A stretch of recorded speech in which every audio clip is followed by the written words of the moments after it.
call this meeting to order. If everyone could please rise and salute the flag. I pledge allegiance to the flag of the United States of America and to the republic for which it stands, one nation, under God, indivisible, with liberty and justice for all.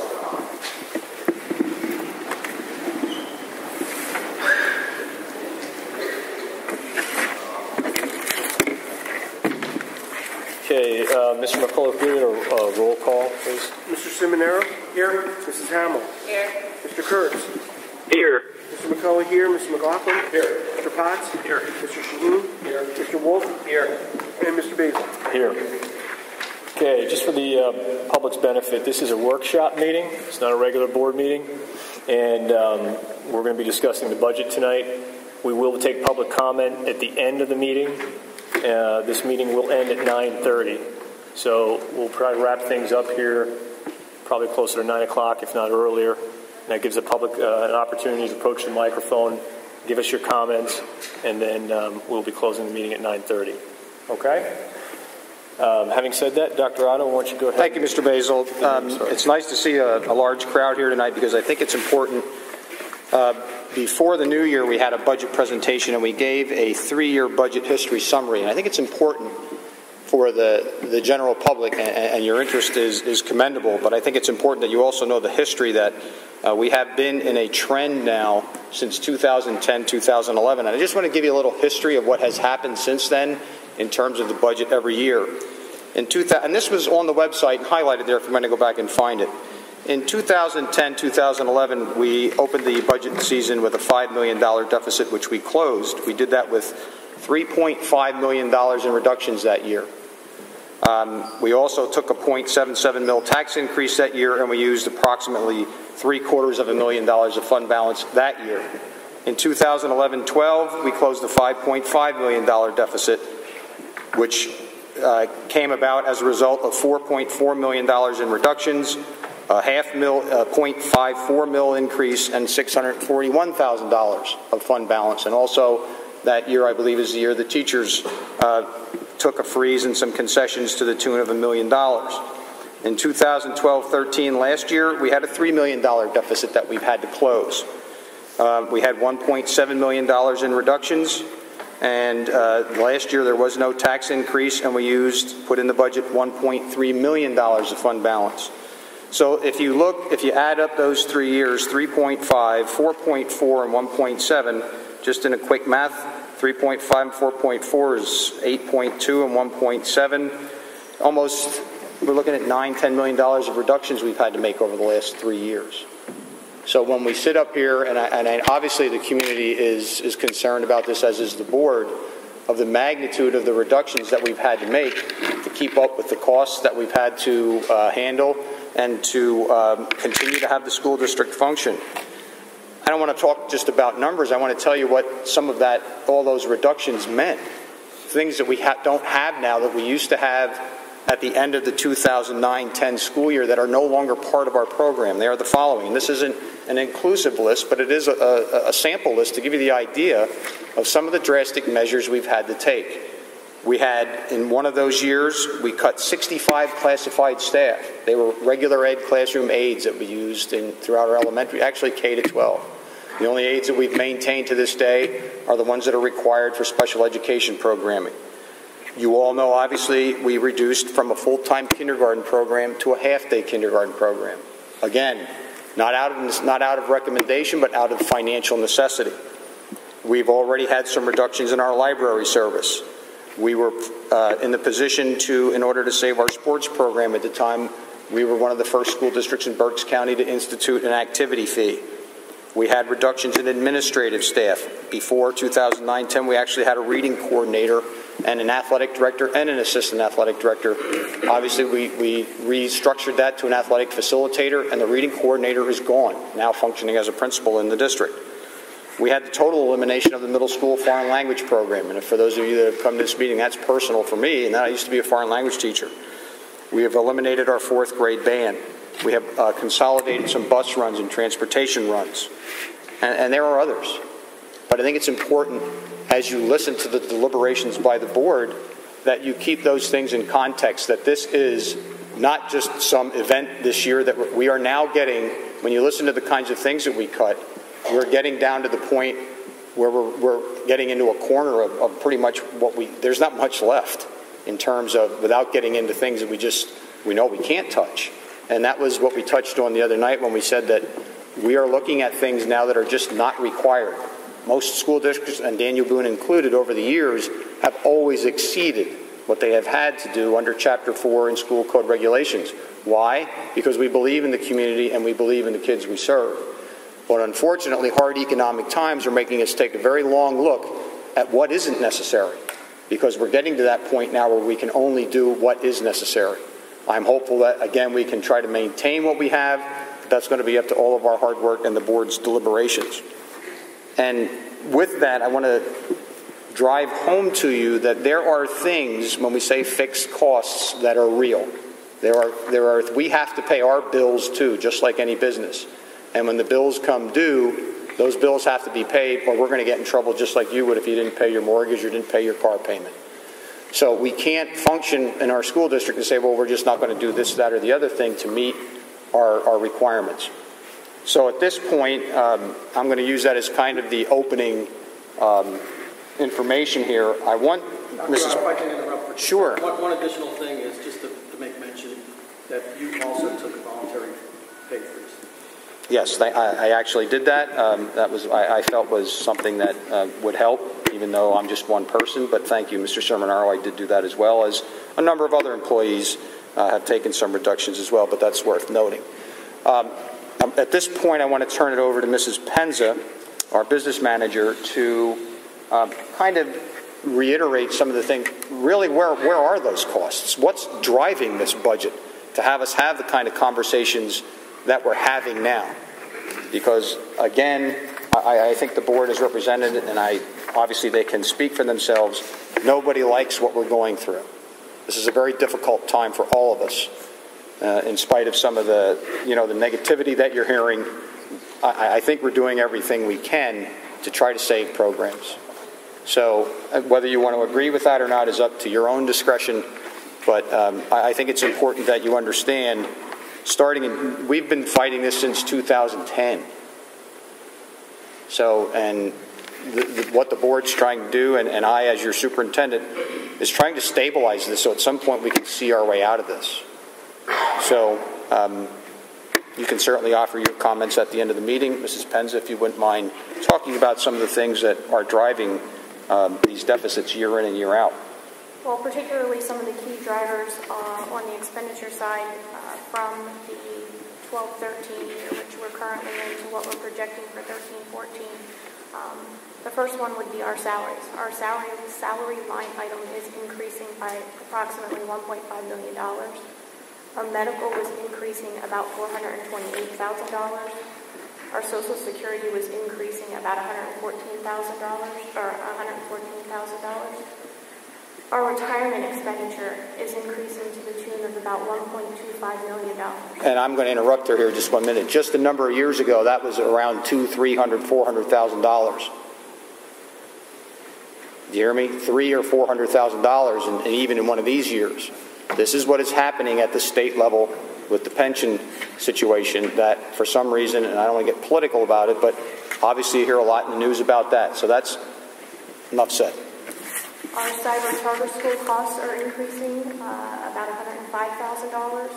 And our debt service in the principal area, there's an increase of about $850,000.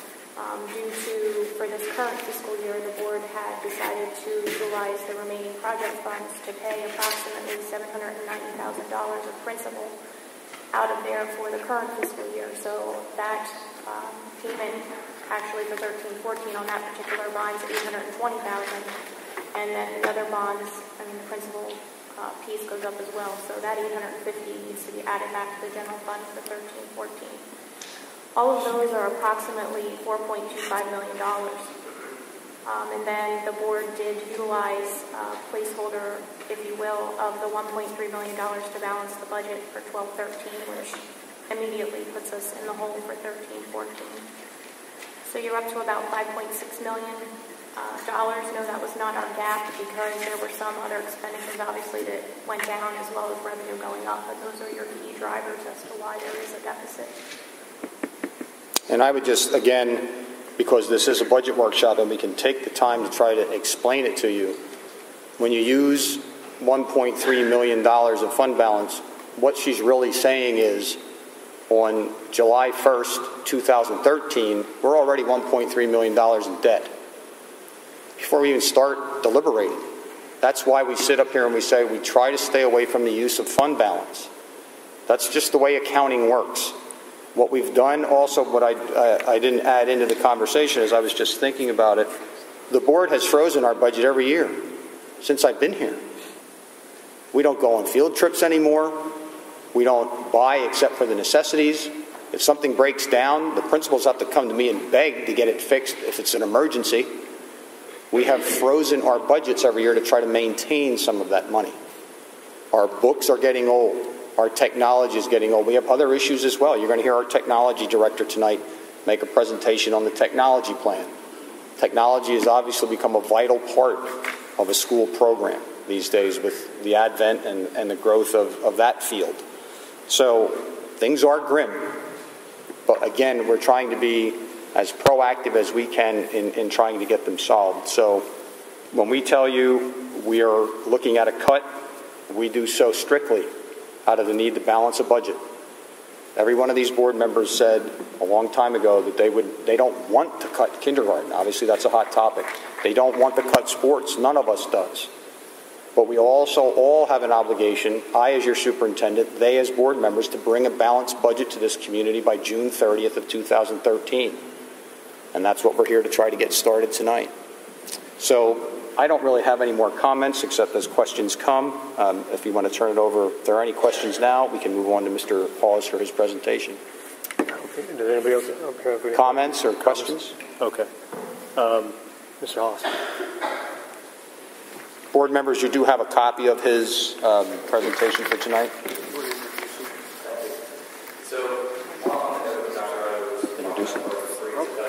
Excuse me. For everyone's benefit, this is Mr. Jeff Hawes. He's our Director of Technology. He replaced Mr. Mike Jacobs how long ago? A little over a year. So we're happy with his work, and he's come to us to bring us a new perspective. And obviously he was asked, as we generally do in our budget workshops, for big drivers of our budget, to have him come out and talk about where we are with technology and the money being proposed to be allocated. So listen carefully and go ahead, Mr. Hawes. So just taking off what Dr. said, as far as supplies and other things, I just want to run through some bullets, things that have changed since I've become the product. All of these have some cost impact or savings. Many of them will realize over time, but again, I think there will change you should be aware of. I think supplies and supplies are consumable items, the way that's done historically. Some of that is done on a bid and we buy more bulk. That pricing was advantageous to us. Let's go back to that. Really meant that we were having to estimate not in the future quite a bit what we were going to do. So we changed that process. We now purchase as needed as part of that freeze as well as a procedural change. So we purchase as needed. We do get state contract for better pricing. We've also moved in different vendors, online vendors, tools that are purchasers. So we found some benefits to that. We also changed from original equipment manufacturer early on to compatible tunnel and projector balls. While this may seem insignificant, projector balls can be $200. We're now buying them at generally between $100 to $200. So again, some pretty significant savings there as well. On the data center, which is not known that for the bulk of the equipment that serves the district is stored, all the files and equipment that serve the internet and the data center. When I started, we had 4 full racks of equipment. The rack is a little taller than I am. So it's a sizable amount of equipment, electricity, cooling that's required to run that. And long term, it's quite a bit of money to replace that equipment as it is. I'd estimate that we reduce that to about half. Most of that through just run work and full work and really just the time of my staff and taking advantage of technologies that we have to virtualize equipment, as well as the project that we approved last year to eliminate from Bell, began by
not a lot, and most of that was last year.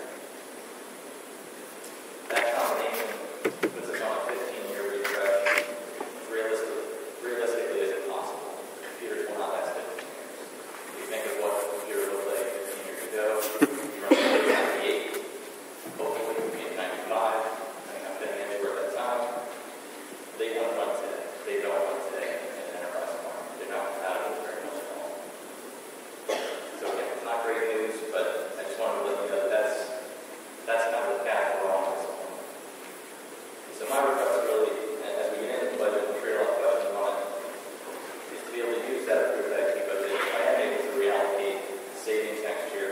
Maybe next February this time, we didn't have as many failures as we've had in the past. If that happens, I would prefer to transfer that money and make an additional purchase. Again, it's no new funds, it's not new money. It would just be reallocating and have it up. Additionally, this has come up many times, and certainly we've come up against it. We've already started researching the feasibility for bring your own device, BYOD as it's usually called. We're not well positioned for that today. I've made sure that we haven't purchased anything that wouldn't work in that environment, but we lack a lot of fundamental things in the network side to support that. Realistically, you would need network equipment that can handle a large volume of computers and students in this facility, or the high school would bring their own devices in. You got the substantial wireless and internet capability, as well as network access control, so that you can have students or faculty on purpose or by accident bringing in viruses or other programs that could bring the network in. So I bring that up only to say that we know it's coming. We're aware of it. We're starting on that path. But that's a long way as well. My goal would be looking at the 14, 15 school year. So now, as far as the actual budget that I shared with you, there's not a lot of numbers in every question. The area that I highlighted was in fact that $76,000 purchase of 125 computers.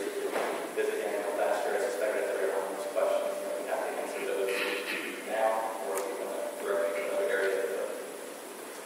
Mr. McLaughlin, did you have a question for him? Yes. When you talk about the goal for August of 2014, we had 1,850 computers. I'm not understanding the correlation with that to the refresh rate of having 380. What's preventing us from going to 300? Or what's preventing us from doing that now? To get to 300 per year.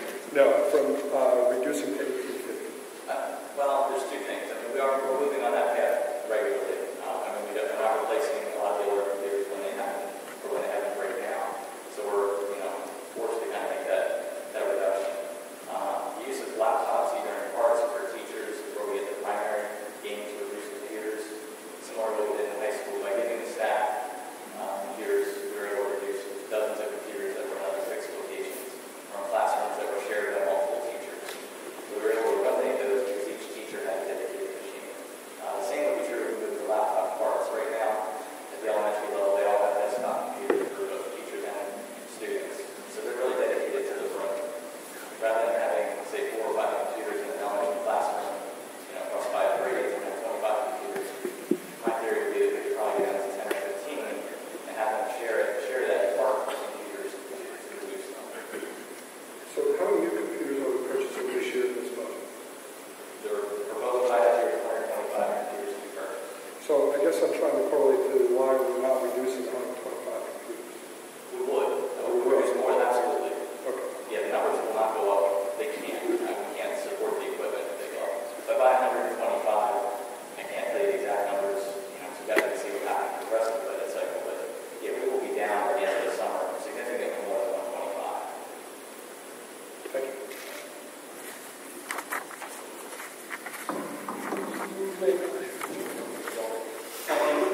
You talk about these 125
students bring their own computers? Usually to the extent it's just at an employee level, becomes compatible with other things. How do they access their files?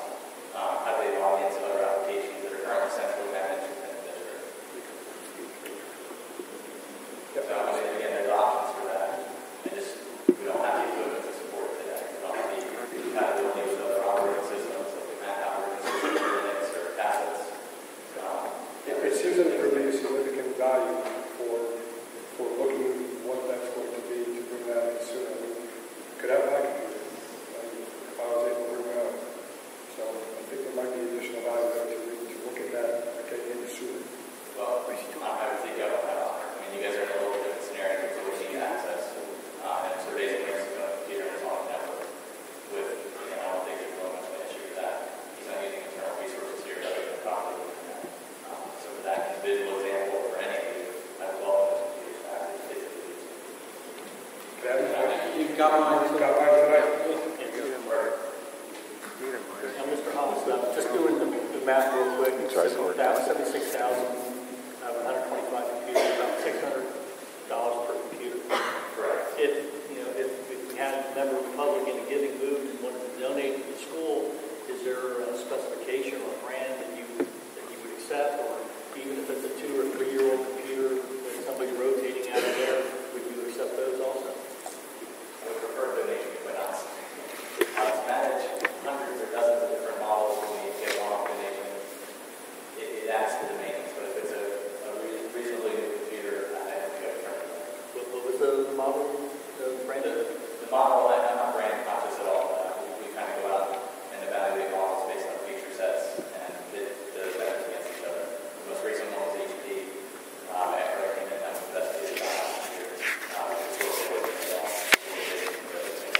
HP gave me a better deal. Mr. Moss, if I can explain the mileage reimbursement line item. Sure. So the staff that I have in our office is at a high school. We have 4 full-time employees and myself. Work at a high school, for a data center, for all the equipment, tools, parts, everything. Those people then are supporting all 7 locations that we currently have. They're using their personal vehicle to run from high school to the district office if they need something or other buildings. I think when I checked it earlier this month, we were about $2,200 in mileage reimbursement for all the trips that they're making back and forth to support 4,000 kids, 2,000 computers plus. So they're going out to the district's driving between buildings. Would we reimburse those to the IRS? Yeah. IRS rate. Correct. I mean, don't we have vehicles within the, we have a number of vans we bought for transporting sports and everything else that they used after school, but are they used during the school year day that they couldn't utilize one or 2 of those vehicles that are already just sitting there? I know we have the vans. I don't know the availability of it. We use them when we need them. I'd have to check on that. Check, I mean, again, it's $5,000 that, may not need a couple $1,000 and reimbursement. I mean, we got vehicles that just sit behind the high school that aren't going anywhere. Let's grab those ones. They're not like they're going all day long. Yeah, but it's a sunk cost. We've already paid for those vehicles. Not the gas. They're generally the only thing wants to come back and wants to clean them. I did. Under repair. Yeah, we can clean that too. Who coordinates the usage of the vehicles? Scots. Like I said, we use them for when we have large equipment or we don't back from our vehicles with 30 on for stuff in the seats. So we use for those big purposes. I'll just add one more note, just a commentary. I have had the opportunity to speak many times with Mr. Haas about the details of a lot of the things that have gone on with the IT infrastructure. And, I'm a big advocate of the things that, I think over the past year, the work that he's done is really commendable. Thank you. And, I've looked at some of those things in detail. As a matter of fact, we were supposed to tour the facilities. We didn't get a chance to do that, but hopefully within the next few days or next week. He's been very open and upfront with a lot of the things he's done. And I know for people who aren't that into the technology end, it's kind of a big blurry cloud. But he has made some really good strides. It's a lot different than the budgets we used to get. It is $700,000, $800,000. It's a lot different. There was no movement. You couldn't move in it. You've got to have this, or your infrastructure's going down.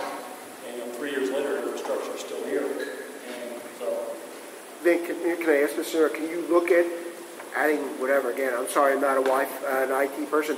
More Wi-Fi, because like I said, most children, I shouldn't say most, majority of kids have computers at home, notebooks, whatever. Can't they bring them in and then bring their own in again? I mean, is that? I mean, I know you discussed that a little bit. So can we? And I know one of the when you first applied for the job, we asked you to look into that. But again, I think students with their, again at home, more and more students are getting them. Is there any way to? I think the big issue is not the technology, it's the security features that have to be. Okay, again, I'm not an IT person, so I fully admit I don't understand. Okay. Privacy, viruses, and everything else we got going on, we can transfer it to the... Okay. Again, I know you're and again, we'll talk you further. guys are an expert on like IT. I I would Haas has ask. invited all of us, not just me, but me in particular, because of my technology. Well, that's what I'm asking. To visit any time and tour the facilities and see the good, the bad, and the ugly of what's there. Because again, I think some of the students would actually maybe prefer to bring their own in, especially if they have everything there. And again, just if you guys could look at that, if that might be a better way to go. Yeah, we have seen some strides in high school specifically this school year, we didn't really have wireless needs there, so the laptops came in. Outside of that, it was just a few select devices for some administrators, so we didn't have it all, so we had to make some changes and upgrades there this year.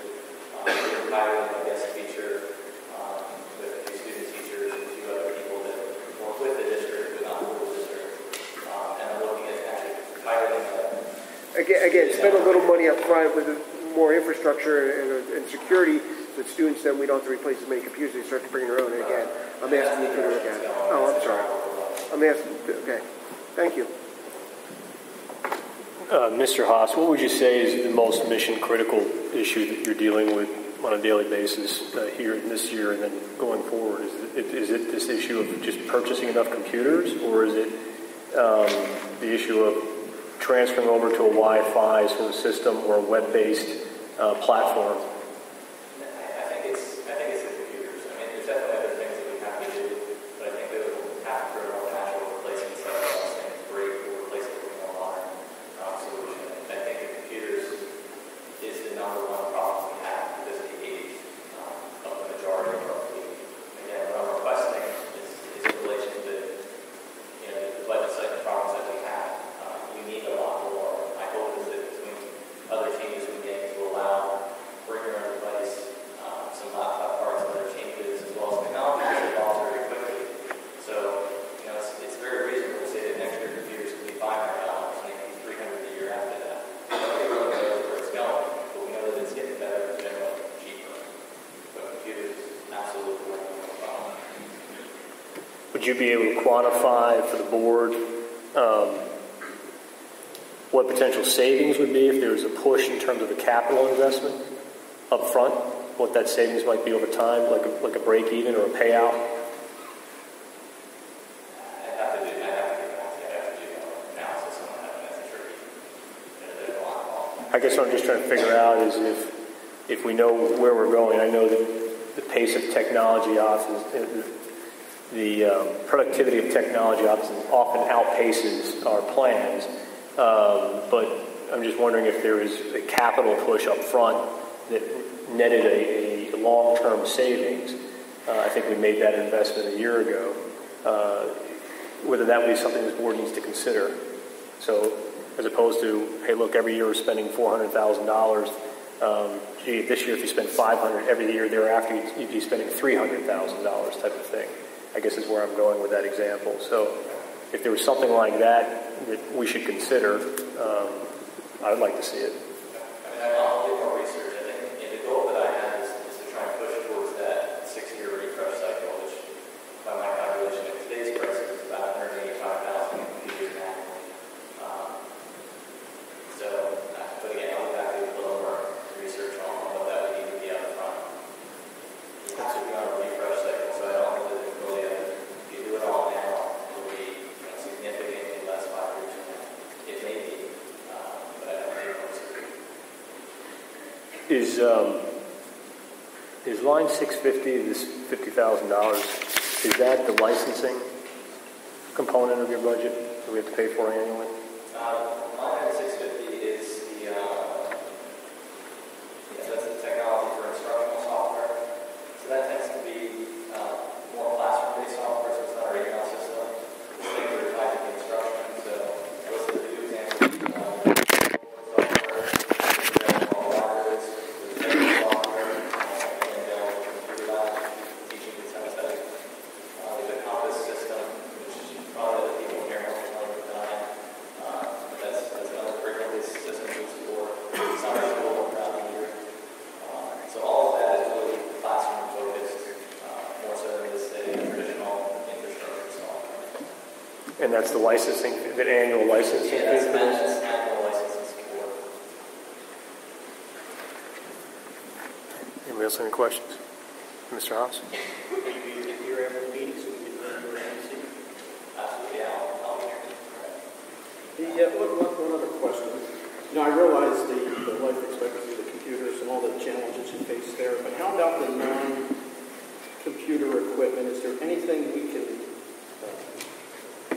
defer there, like speakers, monitors, projector replacements?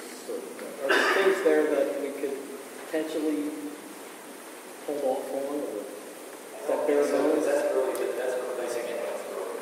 When we get the phone call that says, and we've had in this building specifically, they were all purchased at once. We had a week or two where we had 2 or 3 projectors that were beyond repair. Like Monday, Tuesday, Wednesday, 3 projectors were done.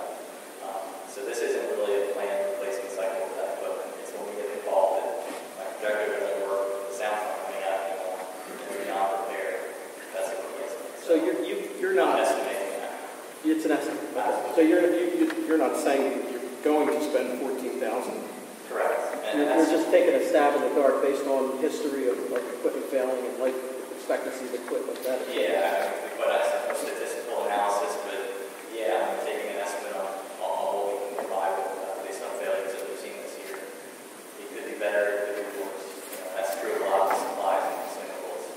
We don't know how much money we're going to use. We're trying to minimize it and change the way we do these things, but we buy it as it's needed. And doing the freeze of that process, those orders only go out when we actually need it. Is that a number that could come out of his budget and go into the fund balance, or maybe make it a more, a smaller number, and then if he exceeds that because equipment all fails in this year, then we just tap and pull it out of fund balance?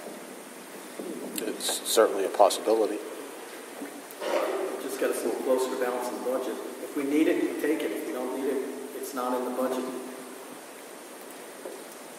All that I have to stand here and ask for. All that I have to stand here and ask for. Oh, we didn't say that. Yeah, you didn't say that. Depends who's in line in front of you.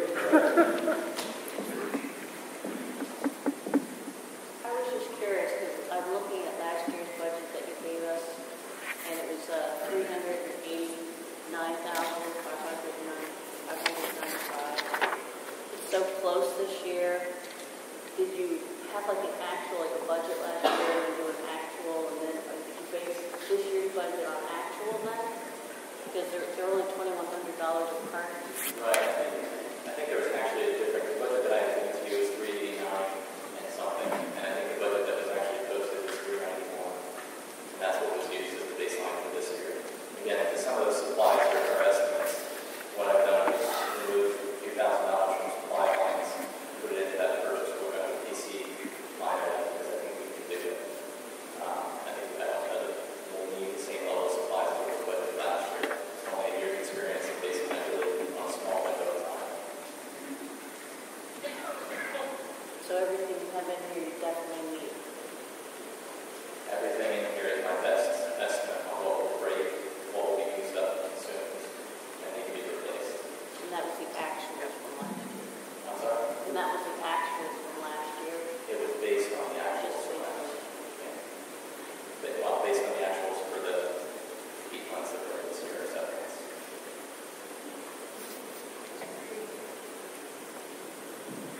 Any other questions? I think you did a good job of it. Thank you. Thank you, Jeff. Mr. Haas.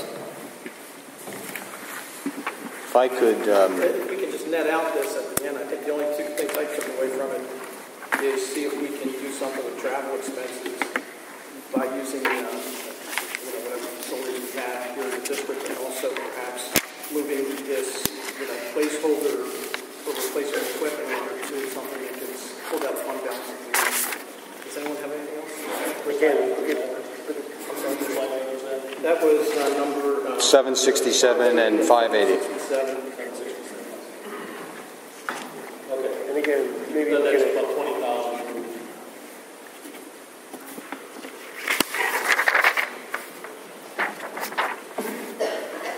Okay.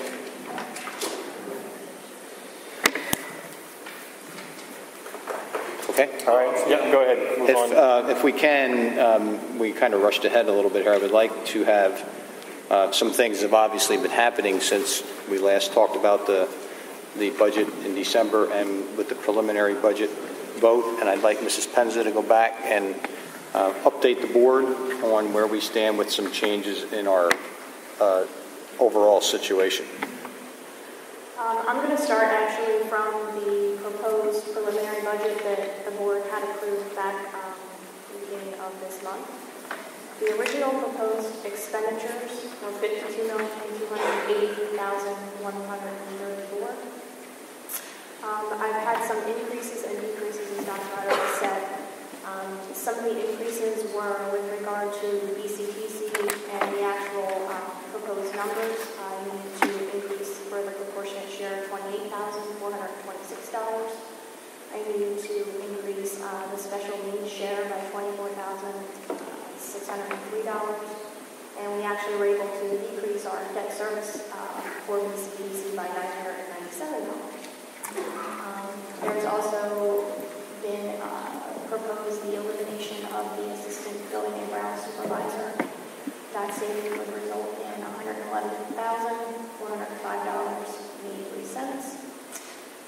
I increased the expenditure side for the accountability block grant, which was in the governor's budget. Those expenditures are $154,447. We also have a professional staff retirement that we are not replacing. That savings is $121,329.63. What was it? $121,329.63. A professional staff retirement that is not being replaced.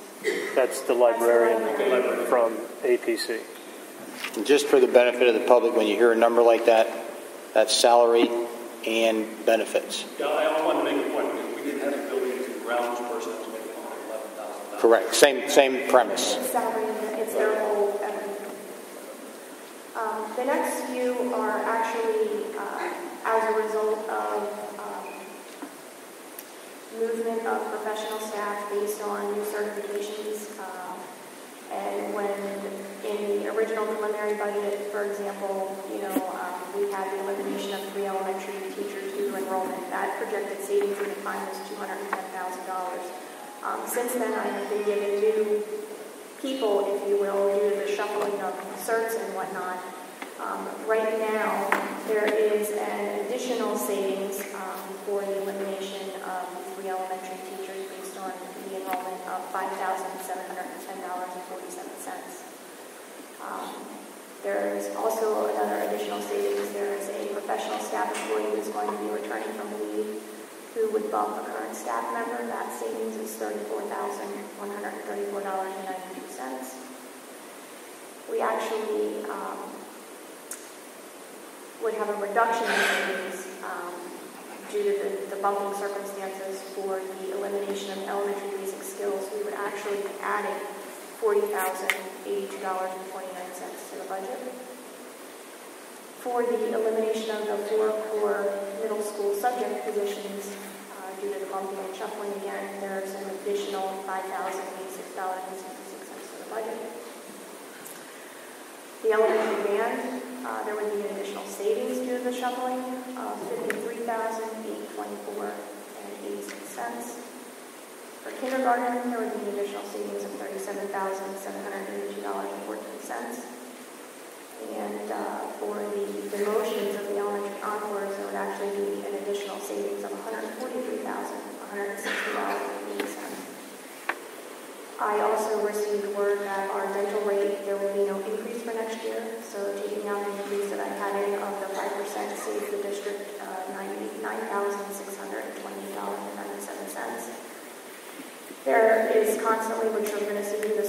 process updates due to folks that have changes in their medical plan due to life circumstances. In this particular case, I had to add back for next year $17,683. And there was a reduction in support staff salaries due to a resignation this year, and replacing that person next year, obviously at a little bit lower salary. It's a savings of $382.40. So that all brings us right now today at proposed expenditures of $52,035,105. Moving on to the revenue. The revenue that was proposed in the preliminary budget was $51,038,877. As we talked about at one of our prior meetings, I have increased that by $224,789 for the basic ed funding in the governor's proposed budget. Special education funding actually went down by $6,870. And the accountability block grant, as I had stated above, we had put the expenditures in, they're now putting in the revenue that the governor proposed of $154,447. And due to the additional savings of, again, the shuffling of staff, I need to reduce both our Social Security reimbursement and our retirement reimbursement for those. The Social Security reimbursement reduction would be about $12,290, and the retirement would be $27,197. That is bringing our current proposed revenues to $51,371,756 for a current difference right now of $663,349.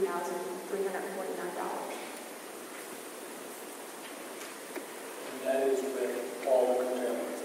That is with everything that you had put all in the preliminary budget, which does include all of those curtailments. That is correct. Can you briefly, I mean, you're for an accounting person, it makes sense, but for me and maybe nobody else, can you give us the bottom line number for each one of those curtailments? Sure. You got it ins and outs. Understood. So if you could get each one of those, sure. Give us an idea, like the elimination of the pre-elementary teachers due to declining enrollments. Sure. That net number right now, as we stand here tonight, is $216,041.97. Which one is that? That was the pre-elementary teachers due to declining enrollment. There is the elimination of one high school business education position. That's $78,037.58.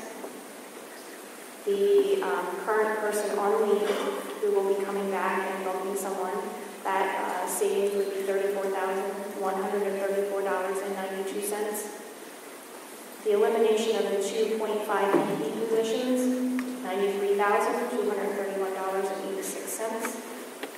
The consolidation of 2.5 high school positions into one, $4,406.61. The elimination of the elementary basic skills will be $243,868.81. The elimination of the 4 middle school course subject positions, $306,846.69. The elimination of 1 school psychologist, $90,375.62. The elimination of elementary band, $171,140.94. The reduction of the elementary encores, $589,175.44. And the elimination of kindergarten, $474,520.85. What was the consolidation of 2.5 to 1 in the high school? For the science was $4,406. Okay, that's what I thought.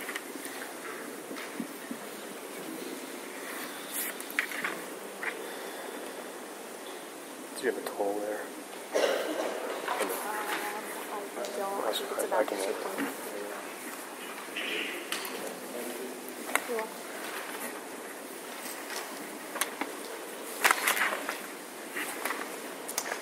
Okay, thank Ms. Pence. Is there anything else we should know about in terms of our budget? Well, I want to just add one comment.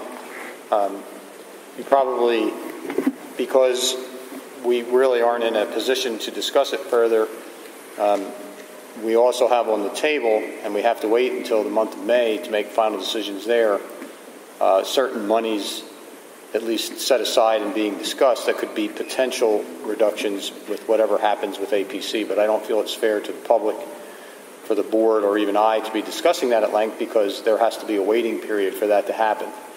But using a hypothetical statement, if that were to happen, there would be some changes in some potential revenues as well.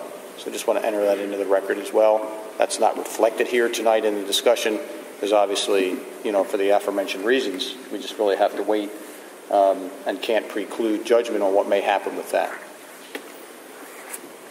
Okay. Ms. Penza, do you have anything else? I do. Actually, I have one more line item that isn't represented in anything that you've received, because I was just working on it today.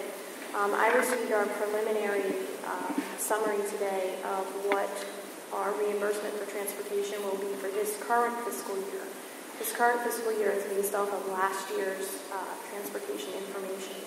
And we're looking at receiving about $1,663,000 this year, and I currently in this year's budget have $1.4 million budgeted, as well as 13-14. I am fairly confident in telling this board tonight that I think we should increase the reimbursement for transportation for 13-14 by approximately $250,000, bringing us up to $1.65 million.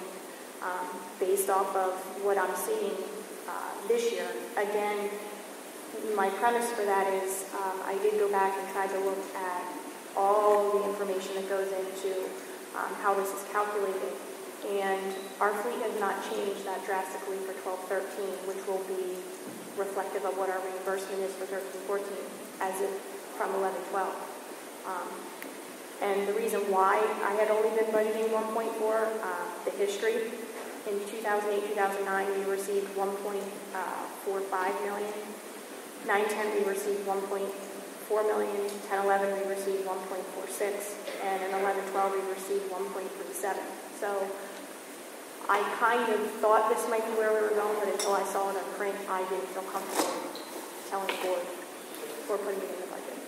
So that's a change I would like to make for the next time that you see updated numbers. If the board's comfortable with that, we would like to, as this is a process, begin to factor that into closing the gap.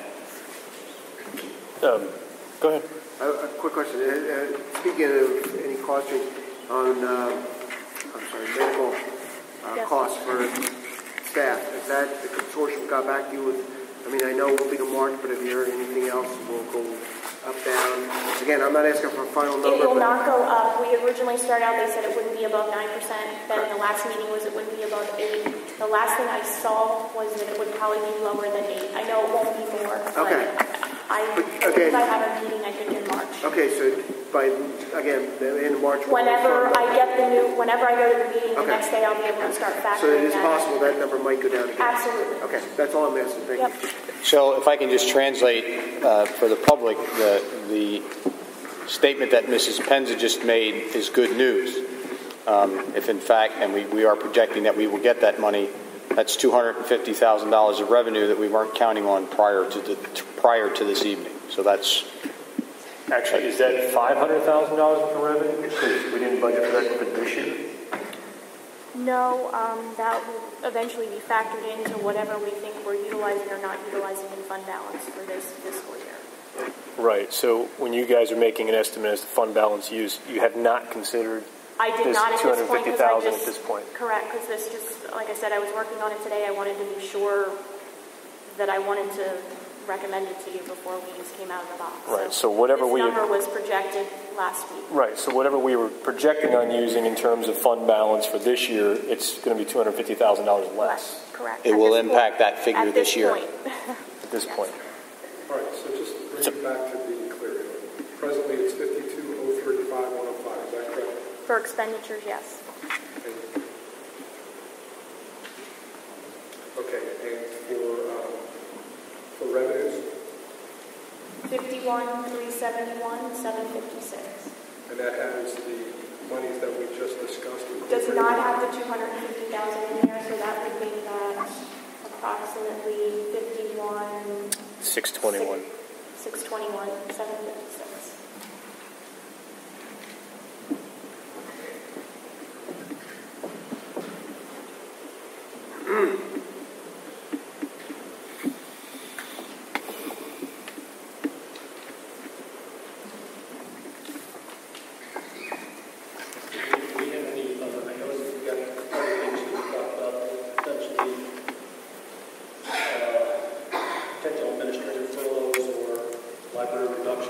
Well, the administrative furlough we mentioned at this point.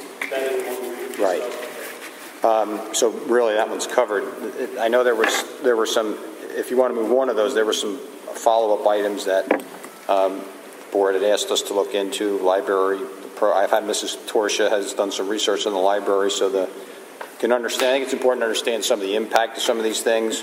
Obviously, there was a lot of talk about potentially doing some things with the high school to maybe do some reductions in the future with scheduling options. I have Mr. Henkel here tonight to share some thoughts on that and what he found with his research. He actually made a visit to Twin Valley.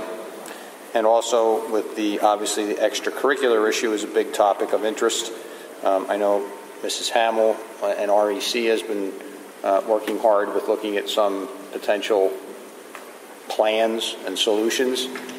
So at this point, if the board doesn't have any further questions, I'd like to move on to have Mrs. Torsha come up and talk a little bit about our library program, because obviously that's something we've cut recently in the recent years and is looking at potential further reductions. So my point is we got a hard stop at 9:30. Yeah, it won't. I think it's worth. The public get some comments.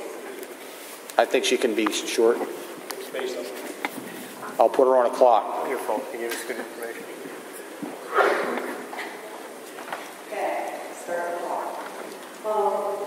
Currently, with the library at the elementary, we do need to make sure that we keep librarians in place to cover a lot of prep time for teachers. We have reduced the library for the next coming year to half the amount of time the students are getting, and everyone will have library and everyone will have their allotted prep time. That was done through Mrs. Springer. What we've done in the past with librarians is we have reduced our librarians' use at the high school and middle school level from having full-time library coverage to having part-time librarians. So with that, we would be down with the retiring library that is leaving at the end of this year. We would be at 3 librarians at the elementary and 2 part-time at the high school. Part-time at the middle school, part-time at the high school.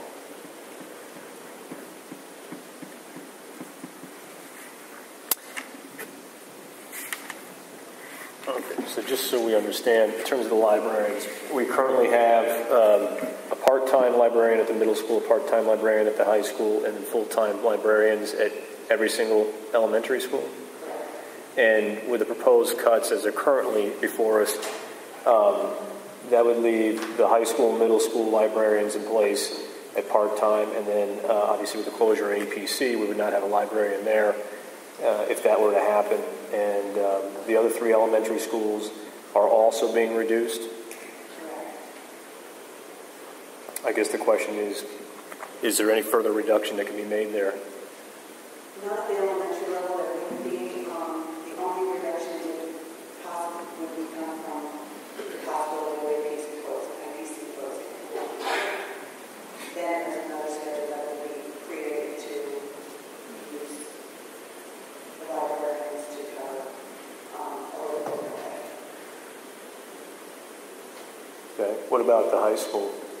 Well, at the high school and the middle school, we're currently only having half-day coverage there.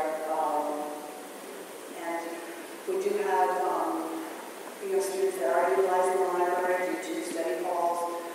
We do have a population of students who have IEPs that should have access to the library on somewhat of a regular basis. I think if we close it down completely, that would not be a very good road to go. I know that at the middle level there is a lot of usage, that the students are coming through, that they are taking books out. There's probably not as much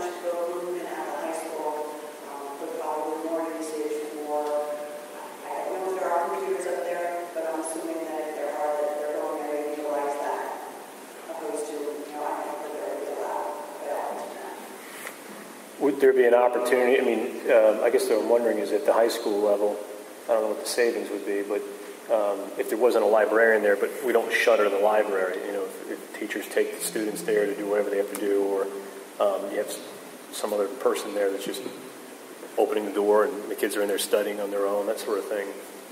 You wouldn't want to have students unattended Right. in the library at all. So I think that you would be a liability to just have the doors open and students accessing. Sure. I think that would be a problem. It would be something that Mr. Hankel would have to work out as far as other coverage, and if there would be other staff that would be able to be there. Studying hall would be in the library, opposed to the auditorium or classroom.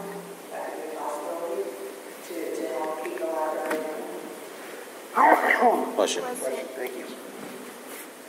So it's something Mr. Henkel would have to take a look at and get back to us with. To be able to look at the schedule at the high school. I don't know where he currently has schedules.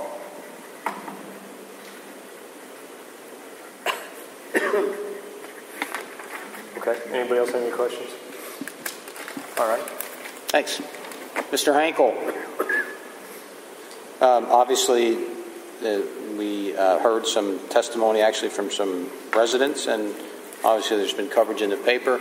You want to come on down and give us your summary of what you at least preliminarily learned at Twin Valley, and I've also asked Mr. Hankel to talk a little bit about, has been in touch with the principal at Juniata County School District regarding their experience with implementing a not activity fee, but the plan for self-funding of sports. Which one do you want me to start? Well, we have you on a clock, according to Mr. Shaheen, so. I was asked by the superintendent to research, take a look at the possibilities of block scheduling. Some of our neighborhood school districts utilize the block, many do not. There's many varieties of the block. It's called 4x4, which is 4 classes in the fall, 4 classes in the spring. You have 4x4 with flex. You have a modified block, which is more of a college system, where you go 3 days a week standard, 2 days a week on the block. The biggest thing that I found, number one, is to institute a block schedule. You are looking at a minimum of at least a year in advance to try to attempt to implement something like this. You have to, number one, you have to in-service the staff. Number two, you have to educate the community, and there are numerous questions that need to be addressed, such as impact on instruction, planning, personal situation, equity within instruction, safety, monitoring of students, resource issues, program issues, and general issues. Twin Valley went out and talked to the principal out there about this aggressor about it, and they've had the block, but they're going to modify the block. I mean, not modify, they're changing things around. And yes, there is decided upon, as we all read in the papers, for reduction scale. And they have a situation out there with their block consists of, they have not made decisions, either the flex or the 4x4, where the student day is reduced. We have to have 990 hours. They are reducing the number of hours for students for the school year. They are within that 990, but they're reducing that. Teachers would all have a common planning time after the students are dismissed. So their common planning time would be from, say, 2 to 2:50, 2 to 3 o'clock. And that comes into the watching the students at the end of the day, so and so forth.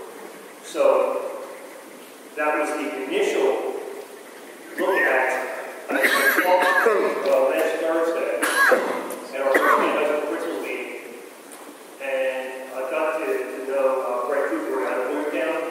They're going to modify the block in the fall. He said, Tom, listen, we are 2 years in the making for a modified block. So that's kind of what we're looking at. And I talked to the others, and those of you who have gone to the block, it's the biggest thing to time. You have to take time to do it properly. answer all the questions involved for them to do it correctly. In some cases, Twin Valleys, it resulted in reduction staff. In some cases, it resulted in the addition staff. It's just decided on how you want to do it. There are, of course, office and everything like that. The biggest questions came out, the standard questions. My child has math, fall of 1 year, spring of the following year. How's that going to impact my child? AP is a big one. We're not even going to finish coursework when the AP test is going on. So that was a preliminary look at that. And we, based on the directive from Dr. Otto, we will continue moving forward, getting more answers. If you'd like, as I said, that's something that will take some time to do it properly. Questions? That's where we are with one. But I would recommend anything such as this, any undertaking, we work through our curriculum committee first. Curriculum committee and I staff. We work through that and bring that to the proposals with a plan of action. Questions? I think we're going to take this up in the curriculum. I think it's got some value, but we need to take it. I know several high schools, including when I graduated from in upstate New York, had scheduled a very similar size. In fact, their budget is almost exactly the same size as ours. It's made up of almost the same demographic as ours, and they're excited. So, and anybody who knows New York State, each budget that has an increase needs to be voted on. So, it obviously takes them money.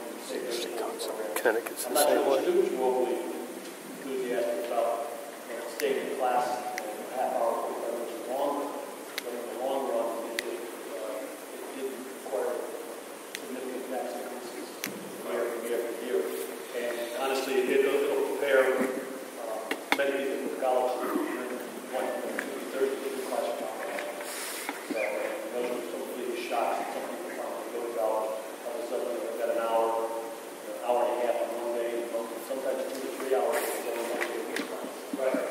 So you're looking at Twin Valley, looking at the 81 minute or the 75 minute block, depending on the number of lunches. If you have a flex there, which is kind of a neat idea, it's to develop it down. You have 75 minutes with a daily flex, but you have to run 3 lunches, or a cafeteria cannot handle 3 lunches. Meaning, inside the cafeteria versus the other students. Without doing it. Any other questions? Okay, did you also get a chance to take a look at perhaps reducing the number of classes per day? Excuse me? Did you also get a chance to take a look at the idea of reducing the number of classes per day? I think Twin Valley was just voting on that 2 weeks ago. When you reduce the number of classes, we were on an 8-period academic day, not every day, 8-period academic day. Right. I would say, I would say at least 80% of our staff, which have a lot around there, teach 6 periods per day. They have a 30-minute lunch, and then 1 period becomes, I say, idling, meaning it's a duty. If we drop down to a 7-period academic day, there are no individuals available for this, which means the cafeteria will be unattended for the staff. We just lose sight of all that. Or we have to reduce the number of classes that we teach down to 5. So that's the preliminary looking at it. And at the middle school, most of the teachers teach 5. Okay. At the high school, they teach 6. Yeah, but if we were to go to, again, I call it the 8-period day. It is. It's 8-period day, and the teachers weren't available for cafeteria duty. Is there a savings to the district?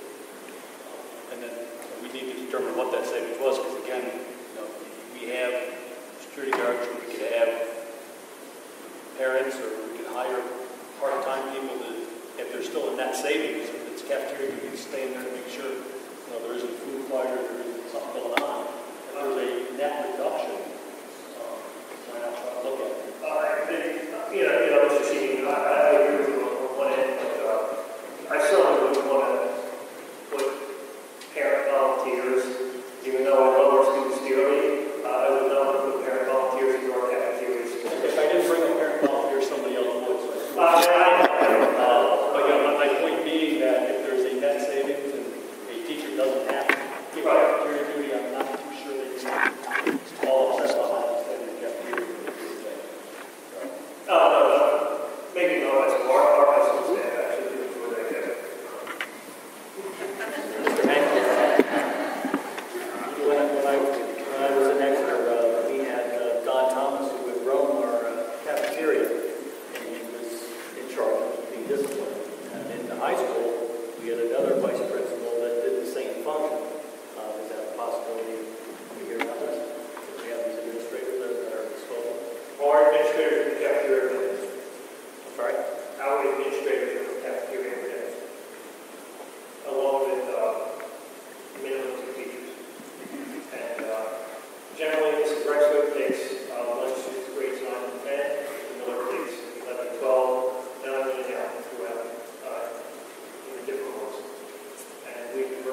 I think we need to explore the avenue and see what the cost benefit If you're will looking be. at reducing it to an 8-period day, or you're looking to do lunch, I think we have to do a cost analysis on each of them to find out which one works right for us. Sure. And pursue it. Maybe an 8-schedule day with, with a part-time for, X number of dollars per school year, two of one and the assistant principal. Maybe it doesn't work, and it's not financial for going to the block. Absolutely. And when they have to open up the other cafeteria or something, get the extra lunch out, and there's still a net savings, maybe break even the first year, but year 2, 3, and 4, there's a savings. I would recommend we take that to your committee and work through that. Okay, was there anything else, Mr. Hankel? Yes, I actually asked Mr. Hankel as part of the sketch agenda here that we put together dealing with, obviously there's been a lot of talk of self-funding of athletics. Fortunately, in the state of Pennsylvania, we do have a district that's struggling similarly to us. And I know Mr. Hankel has had a conversation with a principal who's lived through that. So I've asked him to take just a couple minutes to summarize what he has at least heard from that situation. What I'd like to preface this by saying is what I'm saying is strictly the facts of what I found. Okay, no judgment. Discussions are strictly the facts regarding our discussions with the IAA and Juliana School District. I had the pleasure of talking with Mr. Appleton, the principal of Juliana High School. Juliana School District is a rural school district, I believe, northwest of Harrisburg. Juliana High School has 600 students, but they have 2 high schools within the district, which is East Juliana and Juliana. They have not raised their taxes during the last 46 years. They have had severe budget situations during that time. The high school at one time had 50 teachers. They now have 39. They have outsourced most of their support operations. No overnight custodians, no custodial hours, 1 head custodian, 3 5-hour custodians. And I quote, "You do not want to go through this. It's not good for the kids, the school, or the community." The biggest factor that the principal, and it's interesting, the superintendent, who wrote Dr. Rao an email, and the superintendent did not know that I talked to the principal, and the principal did not know that Dr. Rao talked to the superintendent. They emailed, and they said the same thing. The biggest problem that they will experience with the boosters overseeing the sport program is the equity issue in Title IX. They do not believe that they will make it in the fall. The superintendent is extremely concerned of losing federal funding. And the reason for what they did was, they had what's called a 45-55 split. The boosters paid for the officials, the buses, the supplies. The district picked up 45% of the salaries, and the trainer, they paid for the AD entirely. And that's misleading. Their AD is 2 part-timers and $4,000 a year. Each sport was its own entity. So then, according to Mr. Apple, they had the haves and the have-nots. You had the strong boosters representing certain sports, and some boosters were not as strong, so those sports were not funded as well. Each state has been a struggle. Very difficult to assure equity among the programs if you are separate booster-based. Okay, that's what we see. Their budget for athletics was $672,000 before, after the booster situation was taking place. The district kicked in $180,000. Now, after they've been through it for a while, the district is going to kick in $590,000 due to the inequities.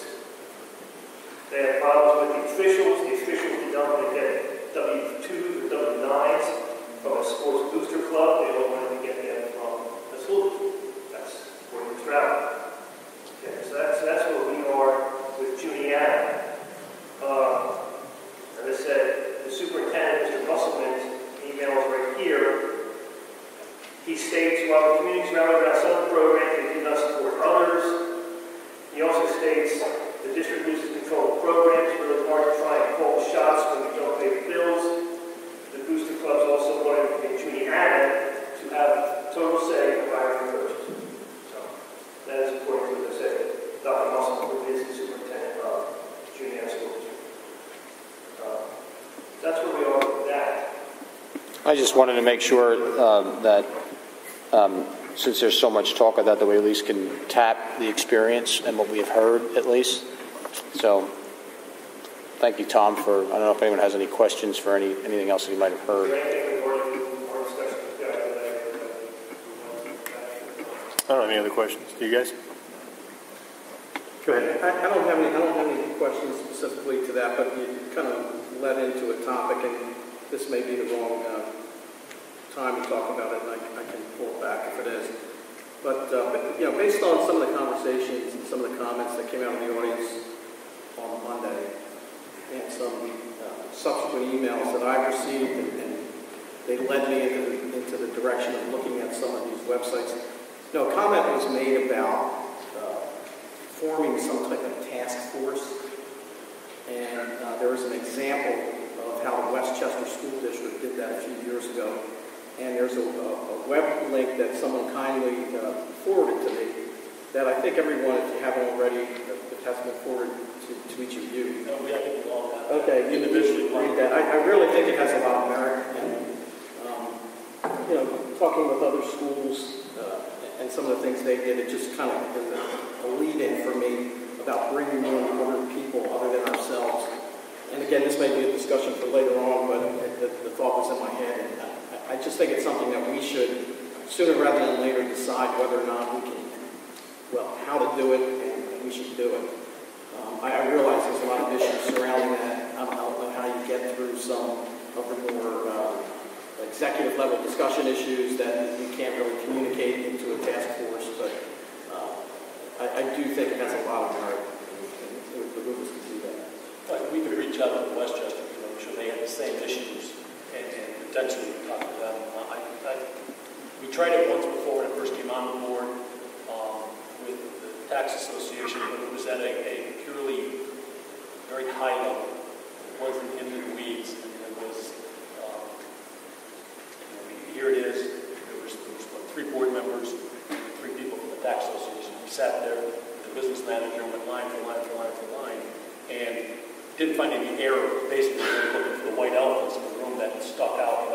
Instead of being $100,000, it was $10 million, and didn't find that. But coming up with a task force that could sit down and put some of these ideas that Mrs. Hamill's coming out back out to the community to get some candid feedback versus just what we hear out here, because we're seeing get 150 parents or something, and it's a small microcosm of what's out there. They actually have much larger contacts out there. So I mean, it's a good idea. We need to get into it and look at some time in that meeting, just so we can go through. We'll have these information for the next year's budget at least. Yeah. And if I can say, please remember, most of my career prior to coming here was in Danbury School District. 10,000 students, which neighbors Westchester School District. They have 3 high schools, probably in excess of 10,000 students. The biggest difference that I see with Westchester is they have Henderson and East End and Ruston School. Their commercial tax base is so great. And Danbury's commercial tax base is so great. And that's the biggest difference. So, where they get their money from, things like that.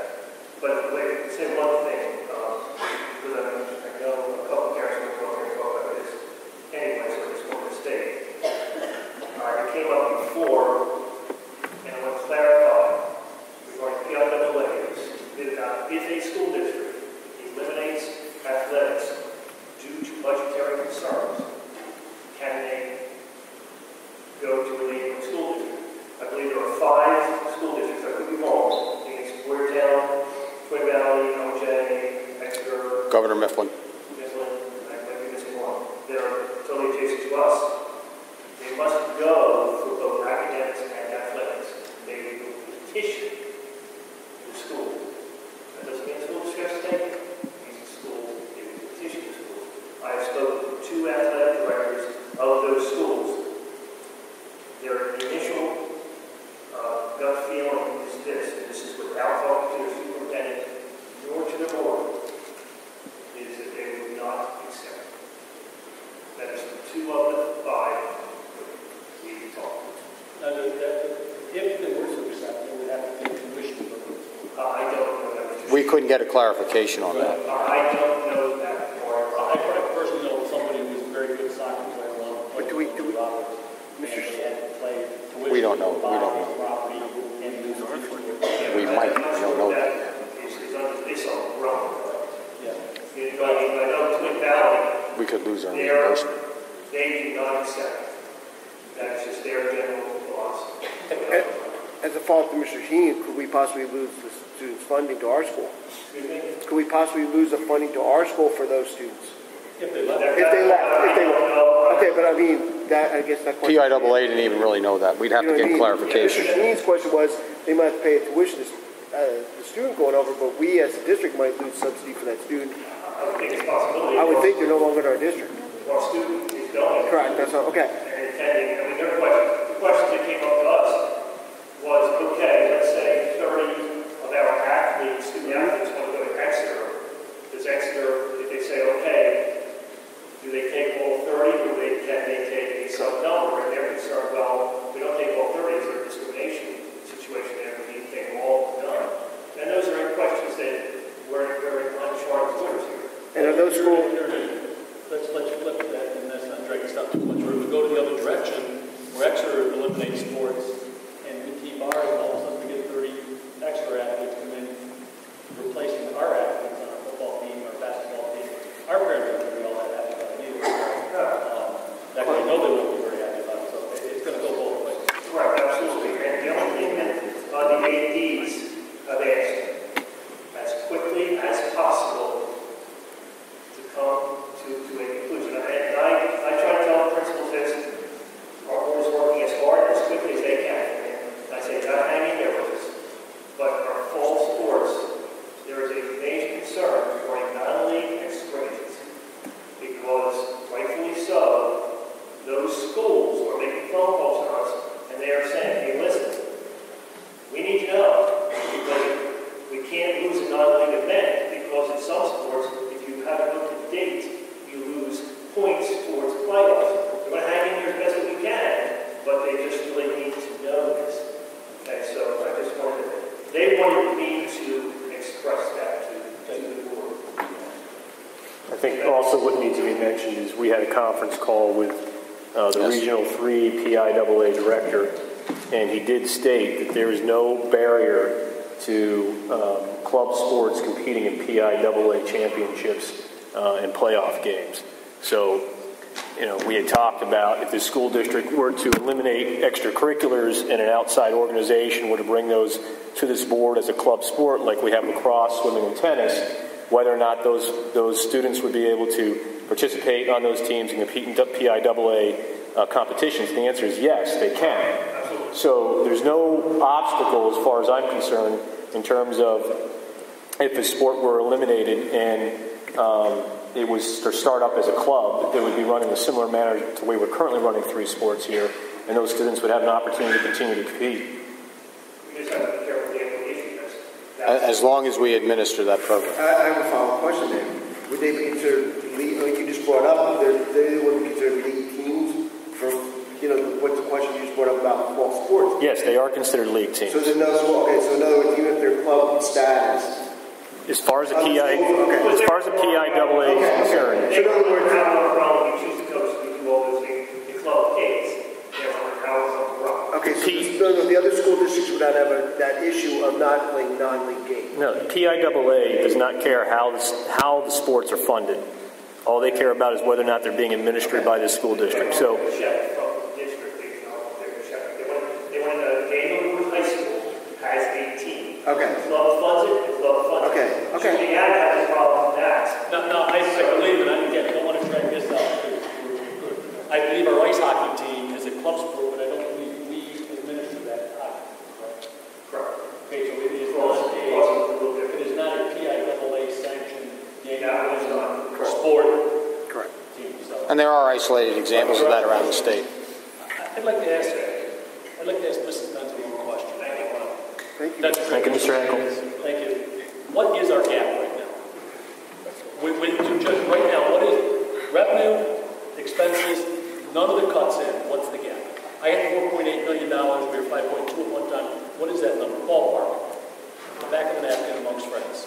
Quite honestly, I don't have that number for you. Because Well- of the way that I have to do it, I can get it to you. What do you want, like, in terms of, are you adding in, what are you adding in terms of This is what I discussion wanna do. tonight? Okay, let me just do a quick here. The last number we had Mr. was Sheen, just 1 second, sir. Just wanted to be clear, I want to make sure I got the numbers. So before you go, it's 52,035.105, is that correct? With all those cuts in With there. all cuts in, right? Correct. And then it's 51,621,756. Correct. Okay, so that's a delta of 413,349. Correct. Okay, what's our estimated fund balance? About 3.5. 3.5. Does that have the 413,349 out? Does not. Okay, thank you. I'm sorry, one other question. No, I'm sorry, the 3.5, is that projected or? That is projected. Okay, thank you. I'm sorry, Mr. Sheen. Now, I'm going to go back, and just bear with me for a minute. I'm going to go back to that $4.8 million gap that we had as of, what's the date there? January. January. December, right? December, January's number. If we use, and I did this walk last night, it was driving me nuts, I did it about midnight, I called a few of you guys this morning so we know what we're talking about. If we use the tax increase of just the increase of, that we're allowed to do up to the index, that gives us $666,333. Correct? Right. That number's on the Yeah. worksheet. That's correct. Using no other exceptions that we can use. The basic funding increase of $224,789, the building super assistant groundskeeper of $111 and change, the elimination of the 3 part-timer, the 3 full-time due to declining enrollment, the $1,288,488 for all the other curtailments of our staff, which was the business staff, the 2 part-time gym teachers, the physical education teachers, the consolidation of the high school, the elementary skills elimination, the 4 core teachers in middle school, school psychologists, elementary band, and the motion of the elementary encores. That was 1.2 million, 1.3 million. If we restore kindergarten and the extracurriculars, that leaves us with approximately, I lost the number, approximately $2 million delta. 1.8. 1.8. I'm going to suggest that we take that 1.8 million out of fund balance right now, restore those 2 programs. But Please. it does not preclude the REC from looking at self-funding the clubs anyways. It does not preclude them looking to increase activity fee, parking fee, physicals, AC for taking it over. But what it says is that those programs are in place for the next school year, and we can go continue working on some of these other things that would help us not having to use as much fund balance and being in a $2 million hole right out the get-go next year. So, just so I'm clear, we're talking about 1.8 million. 1.8 million out of the fund balance. Plus the 413. No. No. Forget that, because I walked up from a $4.8 million. It would be. That's included in that.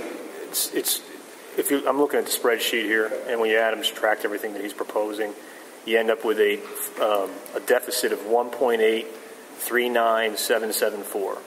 So $1,839,774. That's without the special exception tax increases, and that's bringing back into the fold kindergarten into our operating budget and student activities.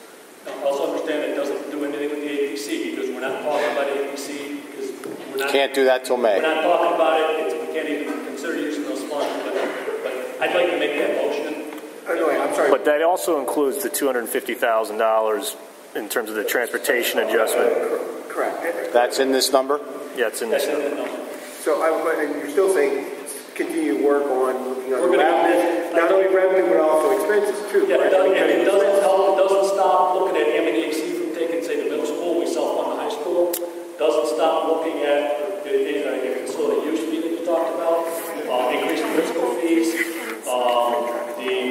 just doing the activity fee increase, self-funding sports totally, all that stuff's in play, as well as the Act 93 folks that we're talking with, the support staff contract we're negotiating, the refreshing staff we're still talking with, as well as the transportation contract we're still working with. So, that any monies we get back, can be used to offset any part of that. But that would put kindergarten and our extracurriculars back in and take 1.8 out of funding. Can I ask one clarification question? So again, your idea would be then any suggested further either increases or increases in revenue or decreases would offset either potentially that 1.8 at a fund balance and also anything, in other words, add some of those other additional programs. Well, again, the board will decide what to do with the additional funds at the time. But what I mean, or our contractual partners giving up money out of their contract would say, we would like this part to come back that was on the table. That's my question. In other words, it would not go to strictly to fund balance, it would go to bring back the program. If we sell fund sports,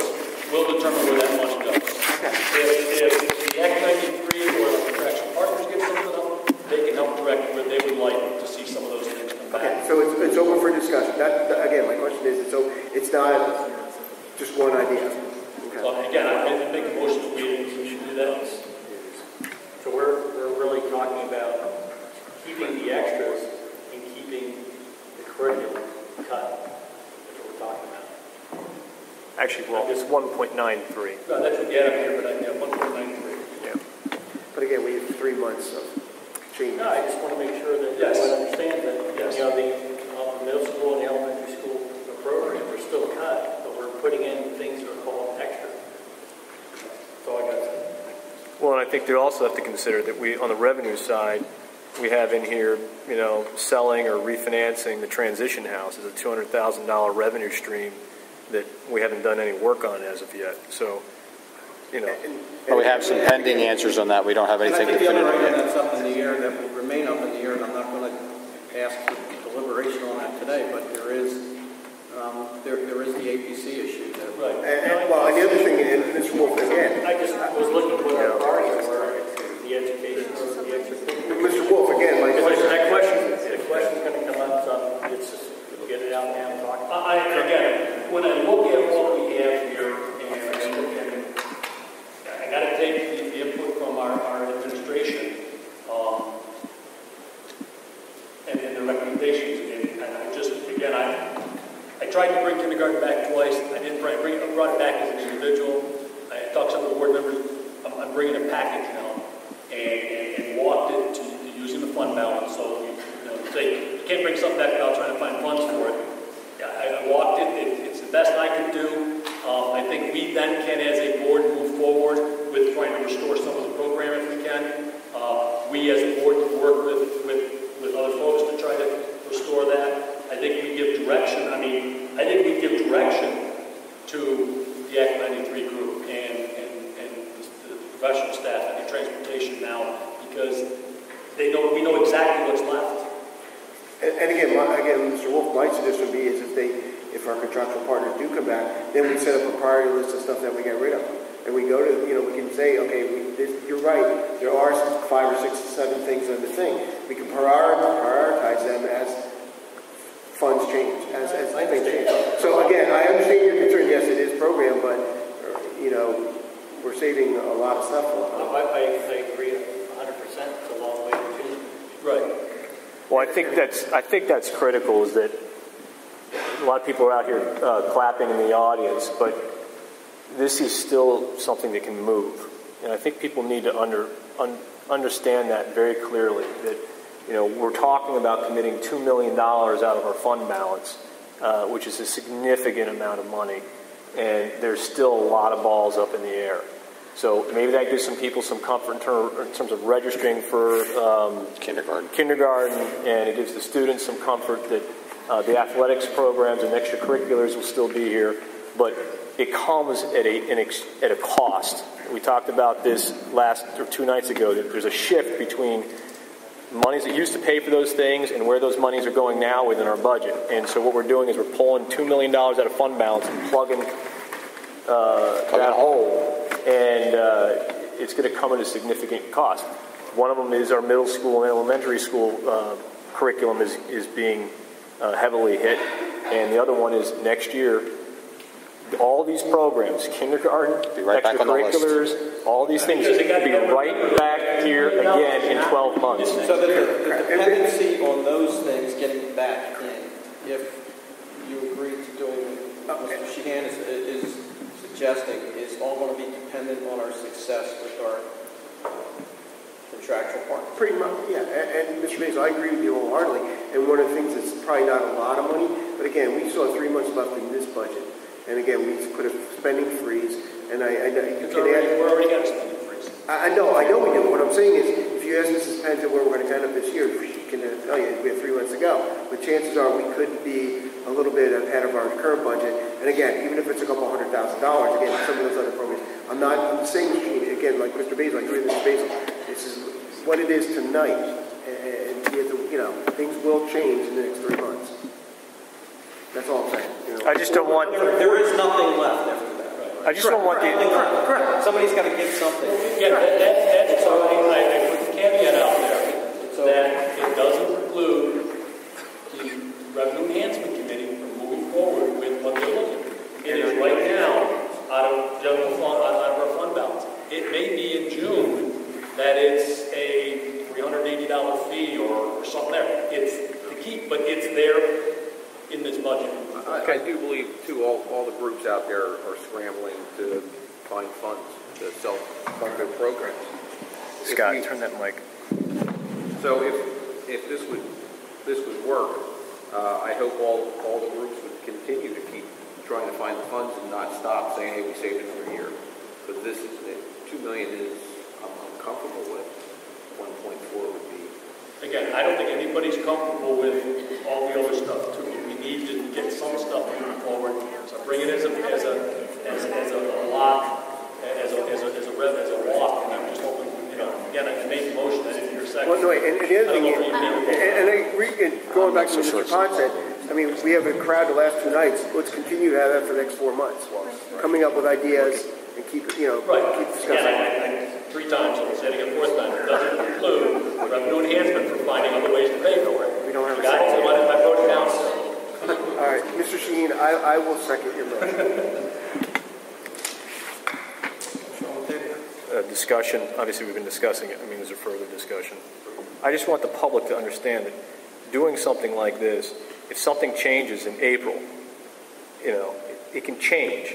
And there's still a lot of things that need to be discussed. We hope things are going to change for the better as we get more information. But the state may come back and say, you're not getting the $224,000 we just put in this budget 2 nights ago. You're going to get $300,000 less. Something has to come off the table again, right? So I don't want...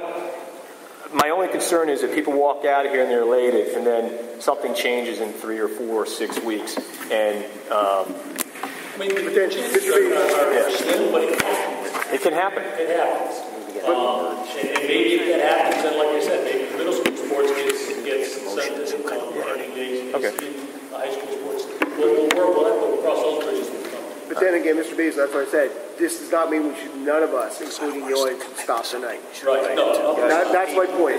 We should not stop and say we're done now. Because it still leaves us in a very... It's a moving target, as Mr. Beasley said. 14, 15. Correct. That's my point. You may kind of figure out ways to get yourself through another year, but then in 2014, you think these discussions are ugly now. They're going to be ugly late next year because you won't have the fund balance at all. It won't be there. You can't raise taxes high enough. You can't get money out of your fund balance. You're done. You're totally tapped out, and there's nothing else you can do. Everything that we're still working on in revenue enhancement is not going to stop. We need to continue to look at as many ways that we can bring in revenue, and as much as increasing activity fee may not be popular, it will probably happen and continue to happen until we can level off what we're doing. That's why we're trying to put together some type of system to allow everyone to keep doing activities. It's just that activity fee may change from time to time and from year to year, depending on our financial responsibilities. So not eliminating them is a hooray, but we will be paying for them somehow. Okay, so Mr. Sheen. Mr. Kurtz, do you have anything you want to say? No, I think I would support this plan. It brings forward a grouping of ideas, and I think that is important. It takes some stuff off the table, but it leaves other options open, so I would support it. Okay. Mr. Sheen, would you like to put your proposal into words that sort of... We have to have a written motion. Can you explain? You're making a motion to set aside $2 million out of fund balance to bring... $2 million in fund balance and bring kindergarten and our extracurriculars back. And reduce taxes to the index. And reduce the taxes. Previously, I believe we had taxes in both exemptions. Right. So I'm taking both exemptions. Do you want to put some wording in with the understanding that if things change? Well, with the understanding if things change. I think that should be in the motion. You're not there. A question, a clarification. The two exemptions, is that a permanent taking off? No, they're all on the table for now. Okay, I'm That's just... we get the $2 million. I'm thinking that is rolled in that. Okay, so as Mr. Basil always says, those two levers are available yet. Right. Okay, I'm just clarifying. Look, I don't think at the end of the day, I mean, certainly things can change. I That's what we were just understand, talking about here in terms of... Again, your analysis, those two levers are available. It's the index and $2 million. Okay. The fund balance to bring kindergarten and the extracurriculars back. But the two exemptions, one for the special ed and one for the pension, retirement, are still potential levers. Everything's available. Right. Okay. Before we vote, I have a quick question. Are we allowed to formally vote? Was this registered as a voting meeting, a public voting meeting? All of our meetings are posted as voting meetings. We do Even though this is a workshop, I just want to make sure it's okay legally. Yes, we do that. We do that in the event that the board leaves the board discretion to vote on issues as they come forward, so long as there's a quorum here. Okay, great. Thank you. I just was asking the question. And again, I think it allows us to then start working some of these other in earnest and think every one of us on this board should probably attend the revenue enhancement if we're able to. We're in the audience. We're not going to be able to sit, but definitely hear the ideas, come up with ideas. I mean, we just brought up one thing Mrs. Himmel and I were looking at. Let's look at raising the fiscal fees again. I mean, it brings in some money. As long as it's less than what the physician charges, it's still the same. Taxes to the index. Whatever it takes to get kindergarten.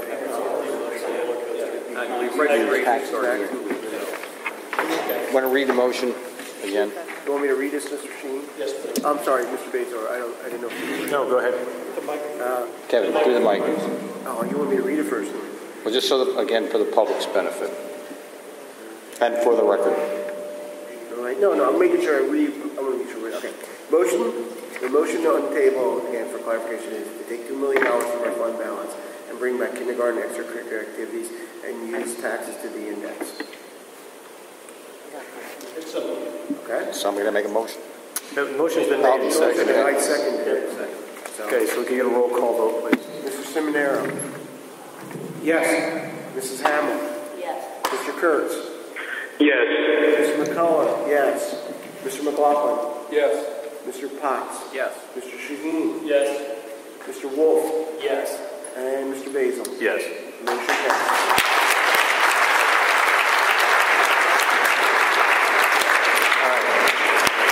If the board doesn't have any further discussion, I'd like to give members of the public an opportunity to get up here, make a couple comments. I'm going to restrict your comments to very, very brief because we do want to make a hard stop at 9:30. It doesn't give a lot of people a lot of time to get up here and say something. So in like 30 seconds or a minute, please state your name and your address and then go ahead and have... I'm Tina Delbert. Yes. This is absolutely crazy. You're back doing the same thing again. We have been here year after year after year with the same, just different faces, the same story. You keep putting it on the table, putting it off the table, putting it on the table. Kindergarten is still not mandatory. It is not mandatory. If you flunk kindergarten, if a child doesn't pass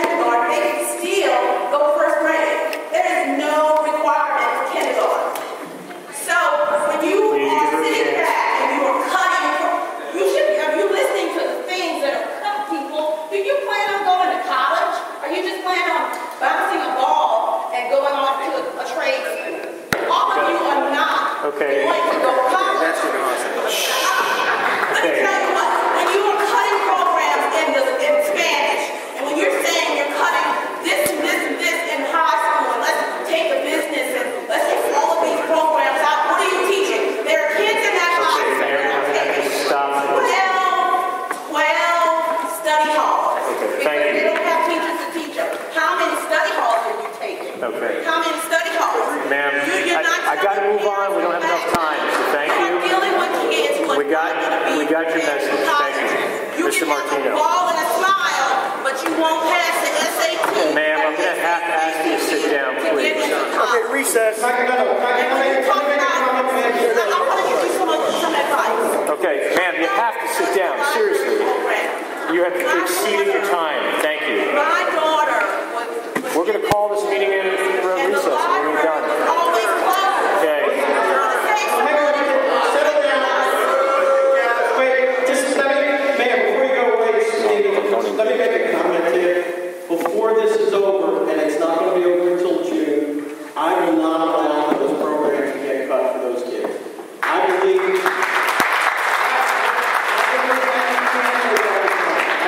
My personal opinion is you can make up the time in kindergarten if you have to. It's undesirable, but you can mitigate that damage. You can't say, I'll give extra aids to the first grade teacher and get them caught up. That could happen. But what we decided to do tonight, the reason I voted for this tonight, does not mean that I'm going to allow those things to get cut for the senior class that will hurt them. So don't get too excited about what we did here. What we're trying to do is just do this in stages and chunks and save the things as we can. We've got a lot of time still to continue to fix these problems. Okay, Mr. Martino. Rich Martino, 225 West Coast Drive. Now, I'm almost afraid to say this, but speaking on behalf of the Taxpayers Association, I'd like to thank the board for what you've done with that. I do have a question. You're talking about the ongoing talks with your contractual partners, and I don't know that the public understands the contract. And I'm not pointing fingers at anybody. I don't regard anybody earning what somebody else is going to give them. But is it possible, is the contract online somewhere? Contract on the website? No. It's not on the website? Available to the public? Well, it's public knowledge. You go up and find them. I know the people who found the contract. It's certainly. My question is, if you put it on sure, it's public information. Would you put it on the website plus whatever the last, you had a negotiation, I believe, 2 years ago? Because I heard that the teachers representatives state that they gave up $1 million and $800,000 ongoing. Let us sit so we can determine what you're really paying and what you should be asking for. Okay. I don't think there's any objection. It's public information, so we'll make sure it's available to the public on the website. Thank you. Yep. And thank you again for your decisions tonight. Thank you. Ma'am, she's Well, next. I know it's not dried up as well. Just one clarification. So, as of right now, kindergarten and activities are completely off the table as being cut, correct? That's correct. I don't envy anybody who's on board. I really don't. What happens next year when we don't have the funds to dip into? That's what we just said. I understand. So are we cutting off an extremity, a finger at a time, a hand at a time, an arm at a time? We're going to be back at the table next year again. People are going to be fighting for their practices again. Maybe they'll be self-funded or closer to self-funded. Question I have for the individual who's giving numbers on the savings, sorry, I'm not going to what is the cost? What is the net cost of athletics? Do you know that? $480,000. That's with extracurriculars too, so that's all. Just athletics themselves? Yes. We'd have to check that. No. That's everything. She's 5. Clubs and band, we have to pull out. Yeah, I'm thinking of just the athletic budget and the activity. I guess the reason why I'm asking the question is there are activities that generate income and there are activities that don't generate income. So based on, I do have some information from the 2011-2012 school year about athletics individually, and it wasn't a question to set you up. I wanted the audience to know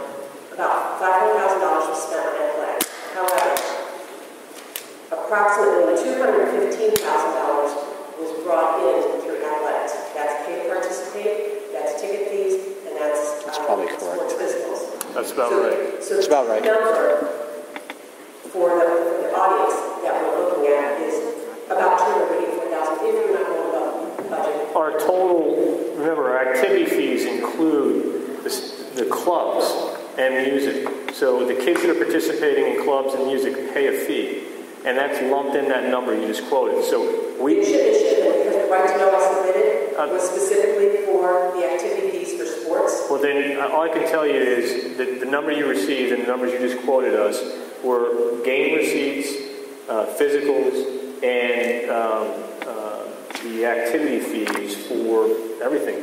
Quite frankly, it's around $140,000 of the activity fees. So at the end of the day, the total number you quoted was about right. We spent about $680,000 on all the extracurricular activities, and we had a net of 200 and change in terms of receipts. And as a result, we have a net expense of $450,000, $460,000, somewhere in that range. Okay? And is the revenue committee looking at raising funds just for athletics, or is it also going to cover all of it? Everything. Everything. Looking at every line item that deals with extracurricular activities, and that's one area, and then looking at sports and everything else. And marching band, and we're trying to find a way to save everything. Because outside of moving into this community, would I come in if there's no kindergarten? No. Would I come in if there's no sports? No. Would I care if there's not a key club? I don't know. I don't want to throw any committee under the bus or any activity under the bus, but looking at expenditures and dividing those out more may be helpful to look at. We may be at a point where we have to cherry pick what we're offering, and that's why we're trying to get to some sort of formula for self-sustainability. So if a particular club can't generate the revenues it needs to survive, then maybe that club goes away. Same thing with the sport. That's what we're working on now. When we first went into the activity fees, the joint group that was formed between faculty, board members, and parents of the community was they wanted to keep it simple. They wanted one formula that fits all type of thing, and it was easy for everyone to understand, and it was uniform. And that's what we came up with. Was it the best solution? I don't know. I mean, that remains to be seen, but it did generate some revenues. And it did save them for another year. We got to move on to... Well, when next year we're asking them to raise money, when there's no money and there's no fund balance, the community really needs to understand the implication of what's being said. Absolutely. I think we tried to stress that tonight, that quite frankly, we will not have the money to do this again next year. So, sir, go ahead. I'm sorry, ma'am, you're over here. Yep. Hi, Elizabeth Schumann, 509 Pleasant View Drive. I thank you for giving me hope for the future, and I wanted to give you some other suggestions. I am lucky I need a task force, and I think I can give us hope that we realize we have to generate revenue, and we have to find ways to do it. I have one suggestion for you. In-house cyber. I'm sorry, say that again? In-house cyber. Pull your cyber back in-house. Work through blended schools, pull it in. You could possibly put students from other districts, which would generate more revenue for you. Not only generating revenue through our athletics and all, we need to find other resources for revenue now. And I think the task force should work with the board to get the township involved in our doing this, and you guys do a good job. Yeah, that's one of the ideas that we've kicked around in the cyber. We've kicked that around in our revenue enhancement committee, which is starting our own cyber charter school. So. You got it, good. And if you guys need help, I'm in the process of building cyber revenue, so I will definitely. Well, we'd like to have you come to the next revenue enhancement committee meeting. We can talk about it. Plus, you gave us your address. We know where you live. Yeah, anything, because I know we're one step ahead, or we're one step ahead of doing anything I can do to provide this review to work. I'm glad because thank you. I'm glad you guys are trying to say everything. I applaud you all. Thank you. Thank you. Sir. Greg Lee, 146 Black Road. I heard the number 450,000 for the kindergarten. What's that? Approximately. 474,000. My son will be one of the kids enrolling in kindergarten. How many projected students are there? Around 220. So this is probably not a popular idea, but currently as a parent, I pay my son to go. I think I see where you're going. We discussed this 2 nights ago. We can't charge for kindergarten. It's against the law. But you can make a donation. Every parent sending their kid to kindergarten can make a donation to the school district, and that would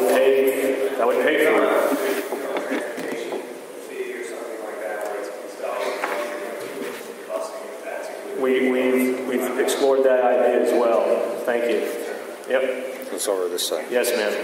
Yes, Angela Snyder, East Third Street, Roseboro, Pennsylvania. I just wanted to, applaud you all. I've been to several meetings, and I was at the Revenue Enhancement Committee meeting, and I was very excited about some of the things that I heard presented. Mrs. Campbell has some really terrific ideas for self-funding extracurriculars and sports and all in the future. The problem is it is more of a long-term kind of thing. It's going to take some time to get that established.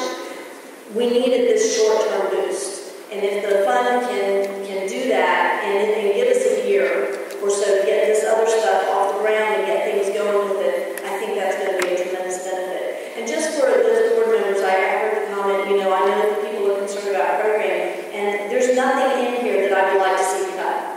Absolutely nothing in this that I would like to see cut. It's all important, okay? But athletics and kindergarten are integral parts of education.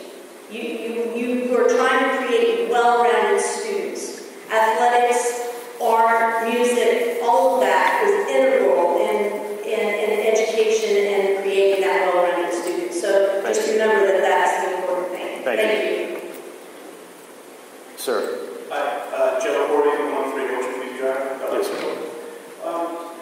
Last time I was up here, I did point out a few things that, in looking through the numbers, they might be areas to look at. I didn't know whether any of those discussed. I just want to throw them out there again real quickly. Your salaries overall are down $600,000, but your benefits are up $1.5 million. I'd really go through that number. My calculation. Understand that benefits, we can't do anything about the benefits. That's part of PSERS.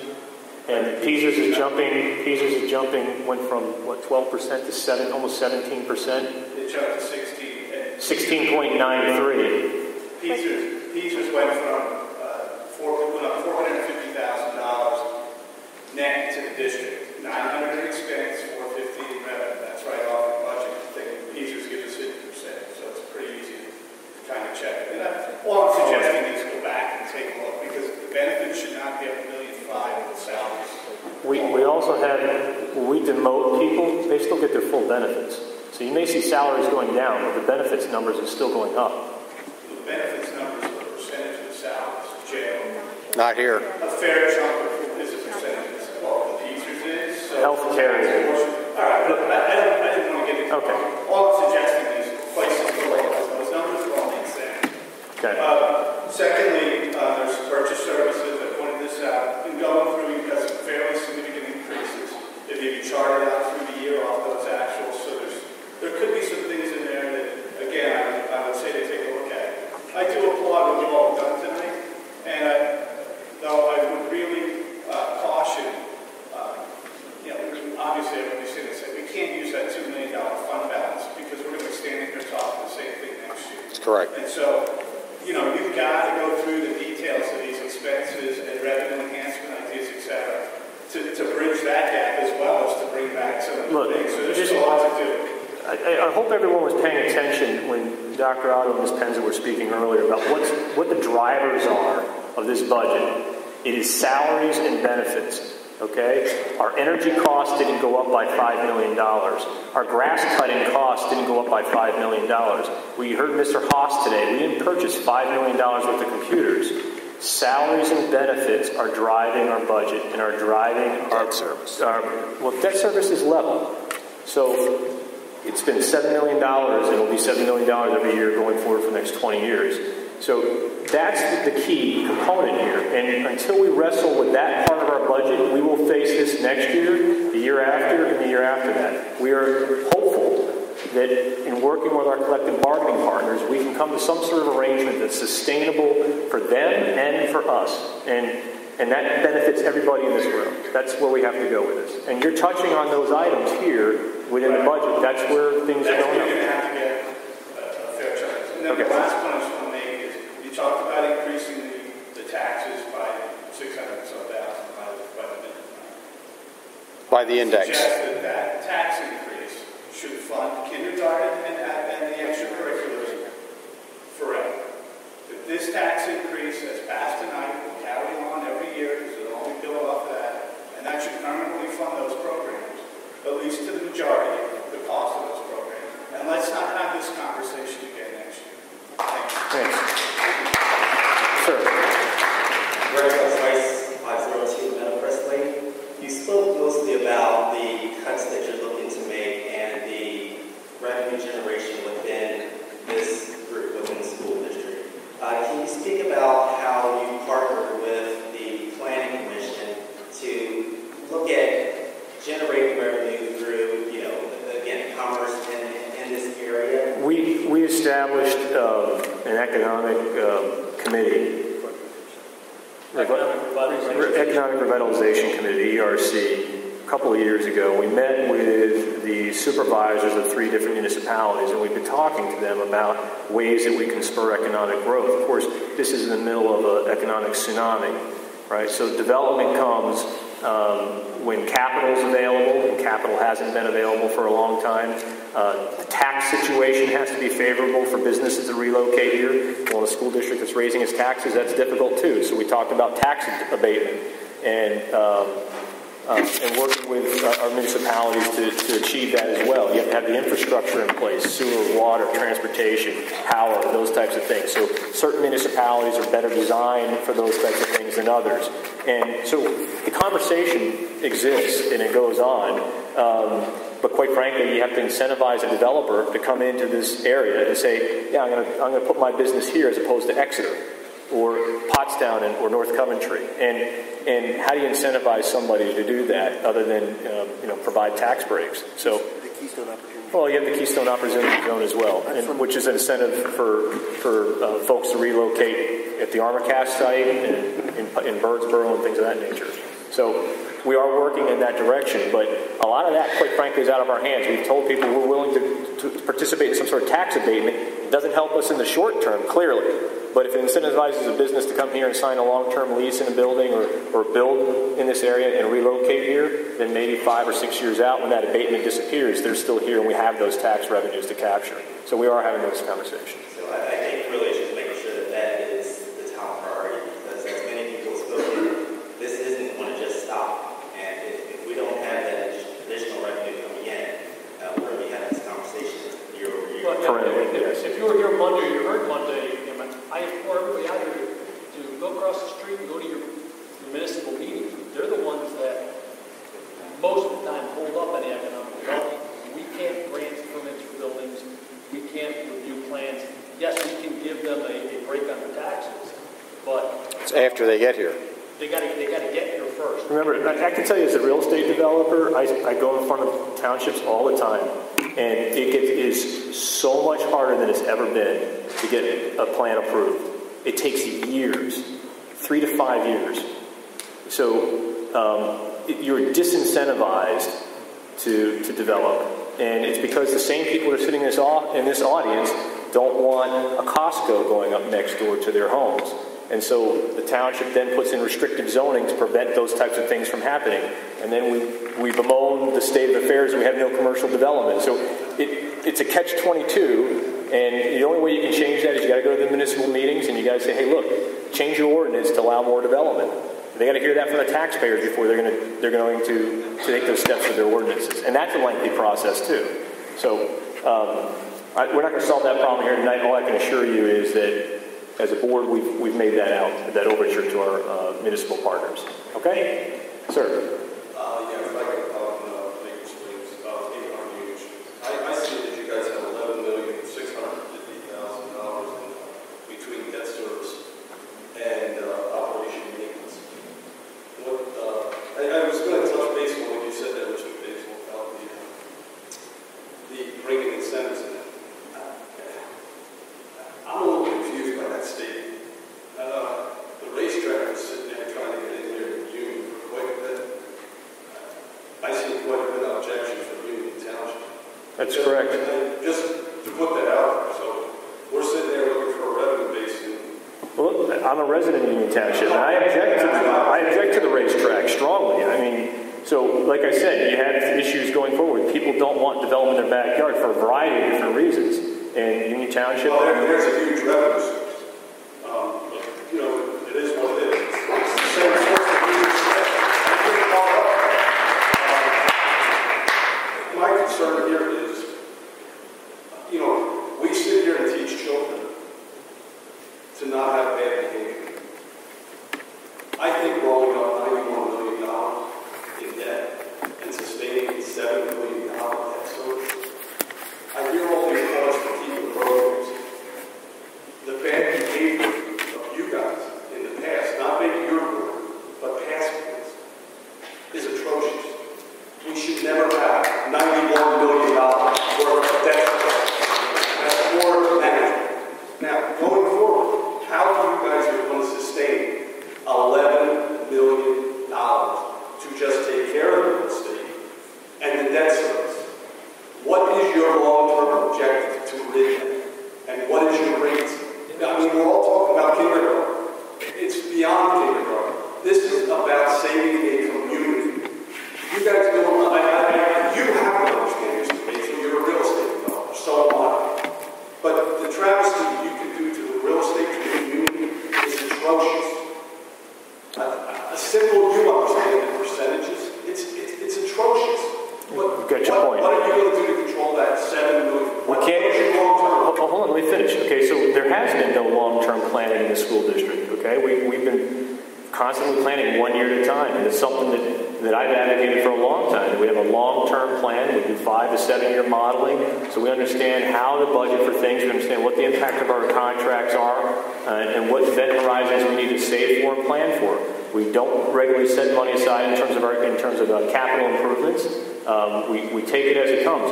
What we have done, and our facility staff is to be commended for it, is we reduce that portion of our budget over time, 3 to 4% every year if you look at our audits.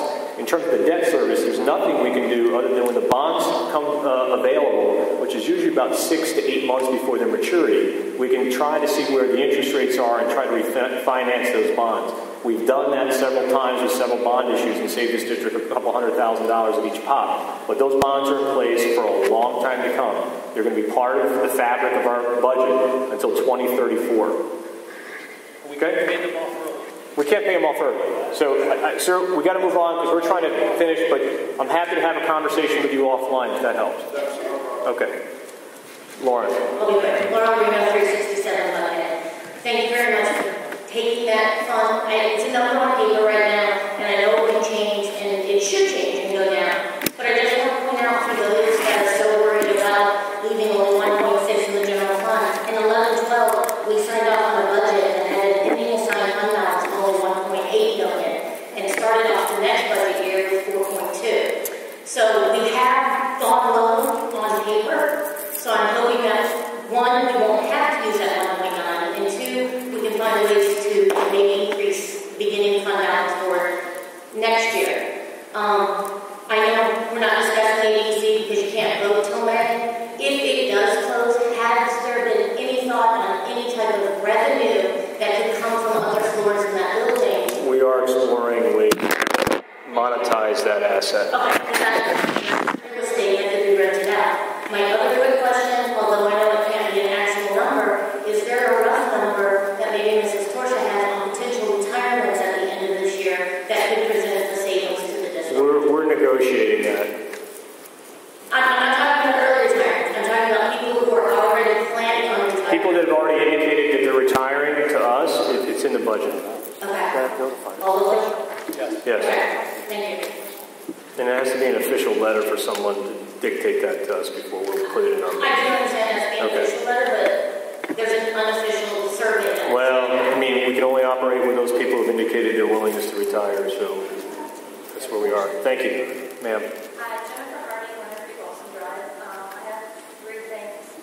Parent volunteers for the libraries. I know parents don't want to volunteer in the cafeteria. I think we have to be careful about replacing. Our contract will not allow us to replace a teacher with a volunteer. It's called subcontracting, and it's a collective bargaining issue, and we will lose in court if that's challenged. Mrs. Kaplan used parent volunteers to help out ADC.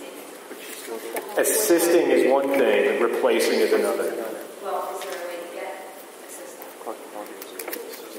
We'd have to get a concession from our collective bargaining partners to make that work and get the attorney involved. So. The next thing is district vehicles versus private plans. The cost of upkeeping the district vehicle fleet. Well, that's what we just discussed tonight, which is we'd have to do an analysis to see what we're paying people versus what it would cost to run our own business. Real quick, the district vehicles are already there. They're paid for. No, but they're already there. They're going to use to transport the school teachers. It's not like there would be any, if we're going to put an extra 4,000 miles on them, and maintenance is not going to include $5,500. Okay, I didn't know they were used to transport. Yeah, they're not sitting idle. Instead of taking the big bus with golf, they're taking. Okay. My last thing is, I know you've encouraged us as parents to write legislators. Why not have the high school students? I mean, Look, anybody can write the legislature, so. why not the English teachers? You're writing assignments.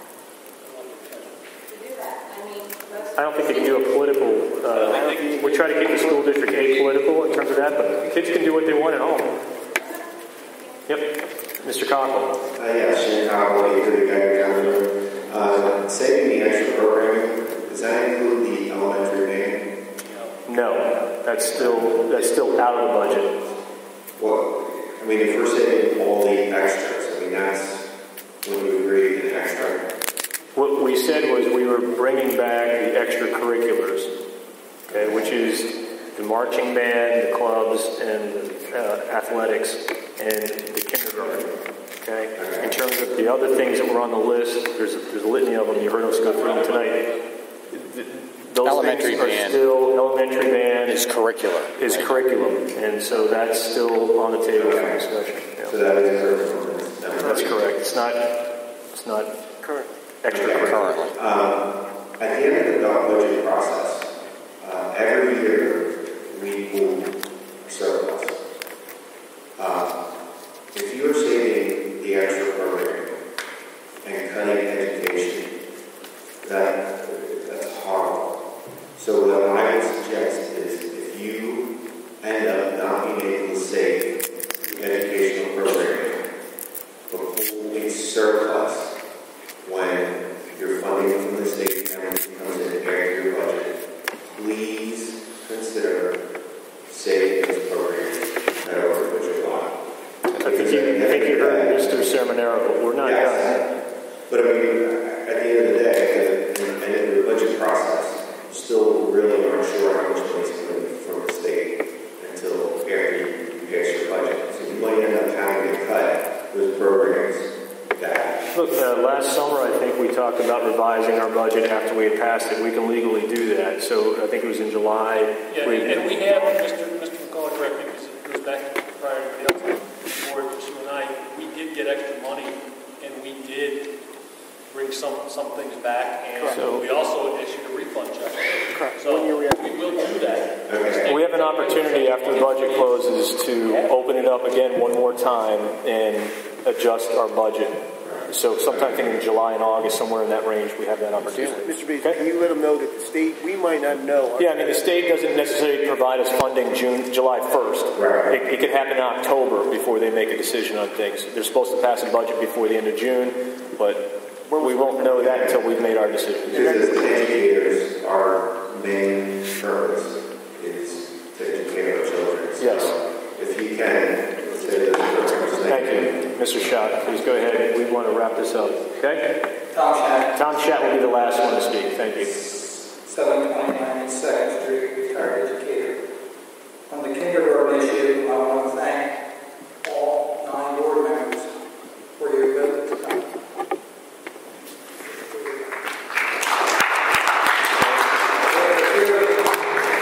That kindergarten was important tonight. The 9 of you said it's important. I really appreciate that. We've always said it's important. Go ahead. I do have a question about the preliminary budget. The preliminary budget. How much fund balance do you preliminarily want to use? Our original discussion in closing the gap was to use 1.224. Okay, 1.2. And what is it now after that? 2 million. $1,939,000. So you use another 800,000. I understand. And Dr. Otto, help me on the Pennsylvania Constitution. I'll try. It says that the state legislature is supposed to have, does it say, a thorough and As a matter of fact, they are. And back in the 1970s, and started in the 60s, I know the state of Pennsylvania was providing 50% of the funding.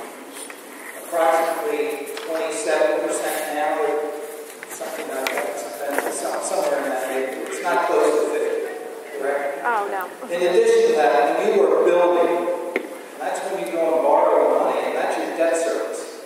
The state reimburses you something. Don't they reimburse you in the neighborhood of like 19% or something like that? If that.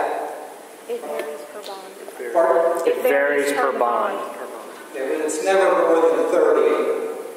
Okay. Not that we have. My opinion is if the state constitution says that their legislature is to provide a thorough and efficient, that the state of Harrisburg should be providing 50% of your budget, and they should be providing 50% of the cost of the buildings. They're not doing anything like that. Now, Mr. Basil rightly indicated there are a number of levers. Correct? Like 4 levers you've mentioned. You detail those fine. I understand those levers. But I think the biggest lever is with Governor Gordon, our State House Representative Maloney, and State Senator Schwank. Those are the people that if they got 400 phone calls tomorrow and said that the state is not giving enough money to the Daniel Boone School District, then maybe they would be listening. So that's a big, big lever that I'm guilty of myself. I'm not using all the time. But that's a big lever that everybody that lives in Daniel Boone School District could do. Thank you. Thank you, Mr. Shaw. Thank you all. Mr. Moss, Oh, yeah, sorry. And you know what? My fund balance is currently 9:55. Connor, we're done. All right. Good night, everybody. Good night.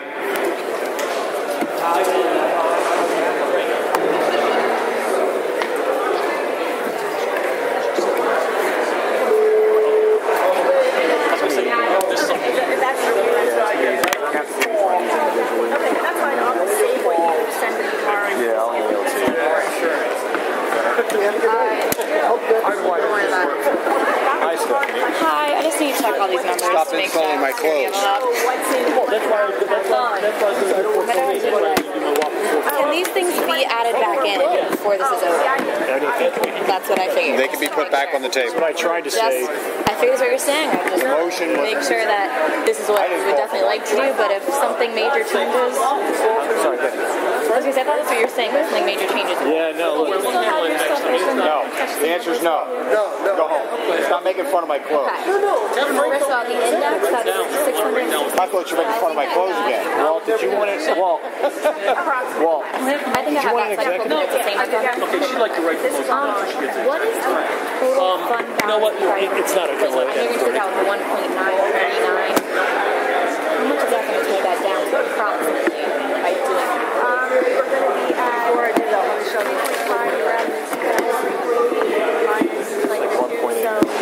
Hi there, how you doing? Good. 2.8 minus the 2. About. That's all we're looking at. How much? just today. Exactly. Today. Okay, sorry, I have a question. I would say take I want to Jeff ask you, and then Paul. I'm at the library. That's Double AS. Will that take away from potential savings then if that person is information? What were you saying, 632? Well, we were having that person included in $391,000. Right, so that will take that down to like It actually won't then because there's going to be other revenue able to be added. Okay. Because they'll be able to move things around, which we can't really say. It's a committee that looks at ideas to try to increase potential revenue sources in the school district. Yes. Even though we're taking that from I've used taxes up to the index is fine. taking that out. Yeah. Those savings are changing. Okay. It would on what They're you looking at. They look at many, right now their major project is trying to find a way to come up with some ideas on funding the athletic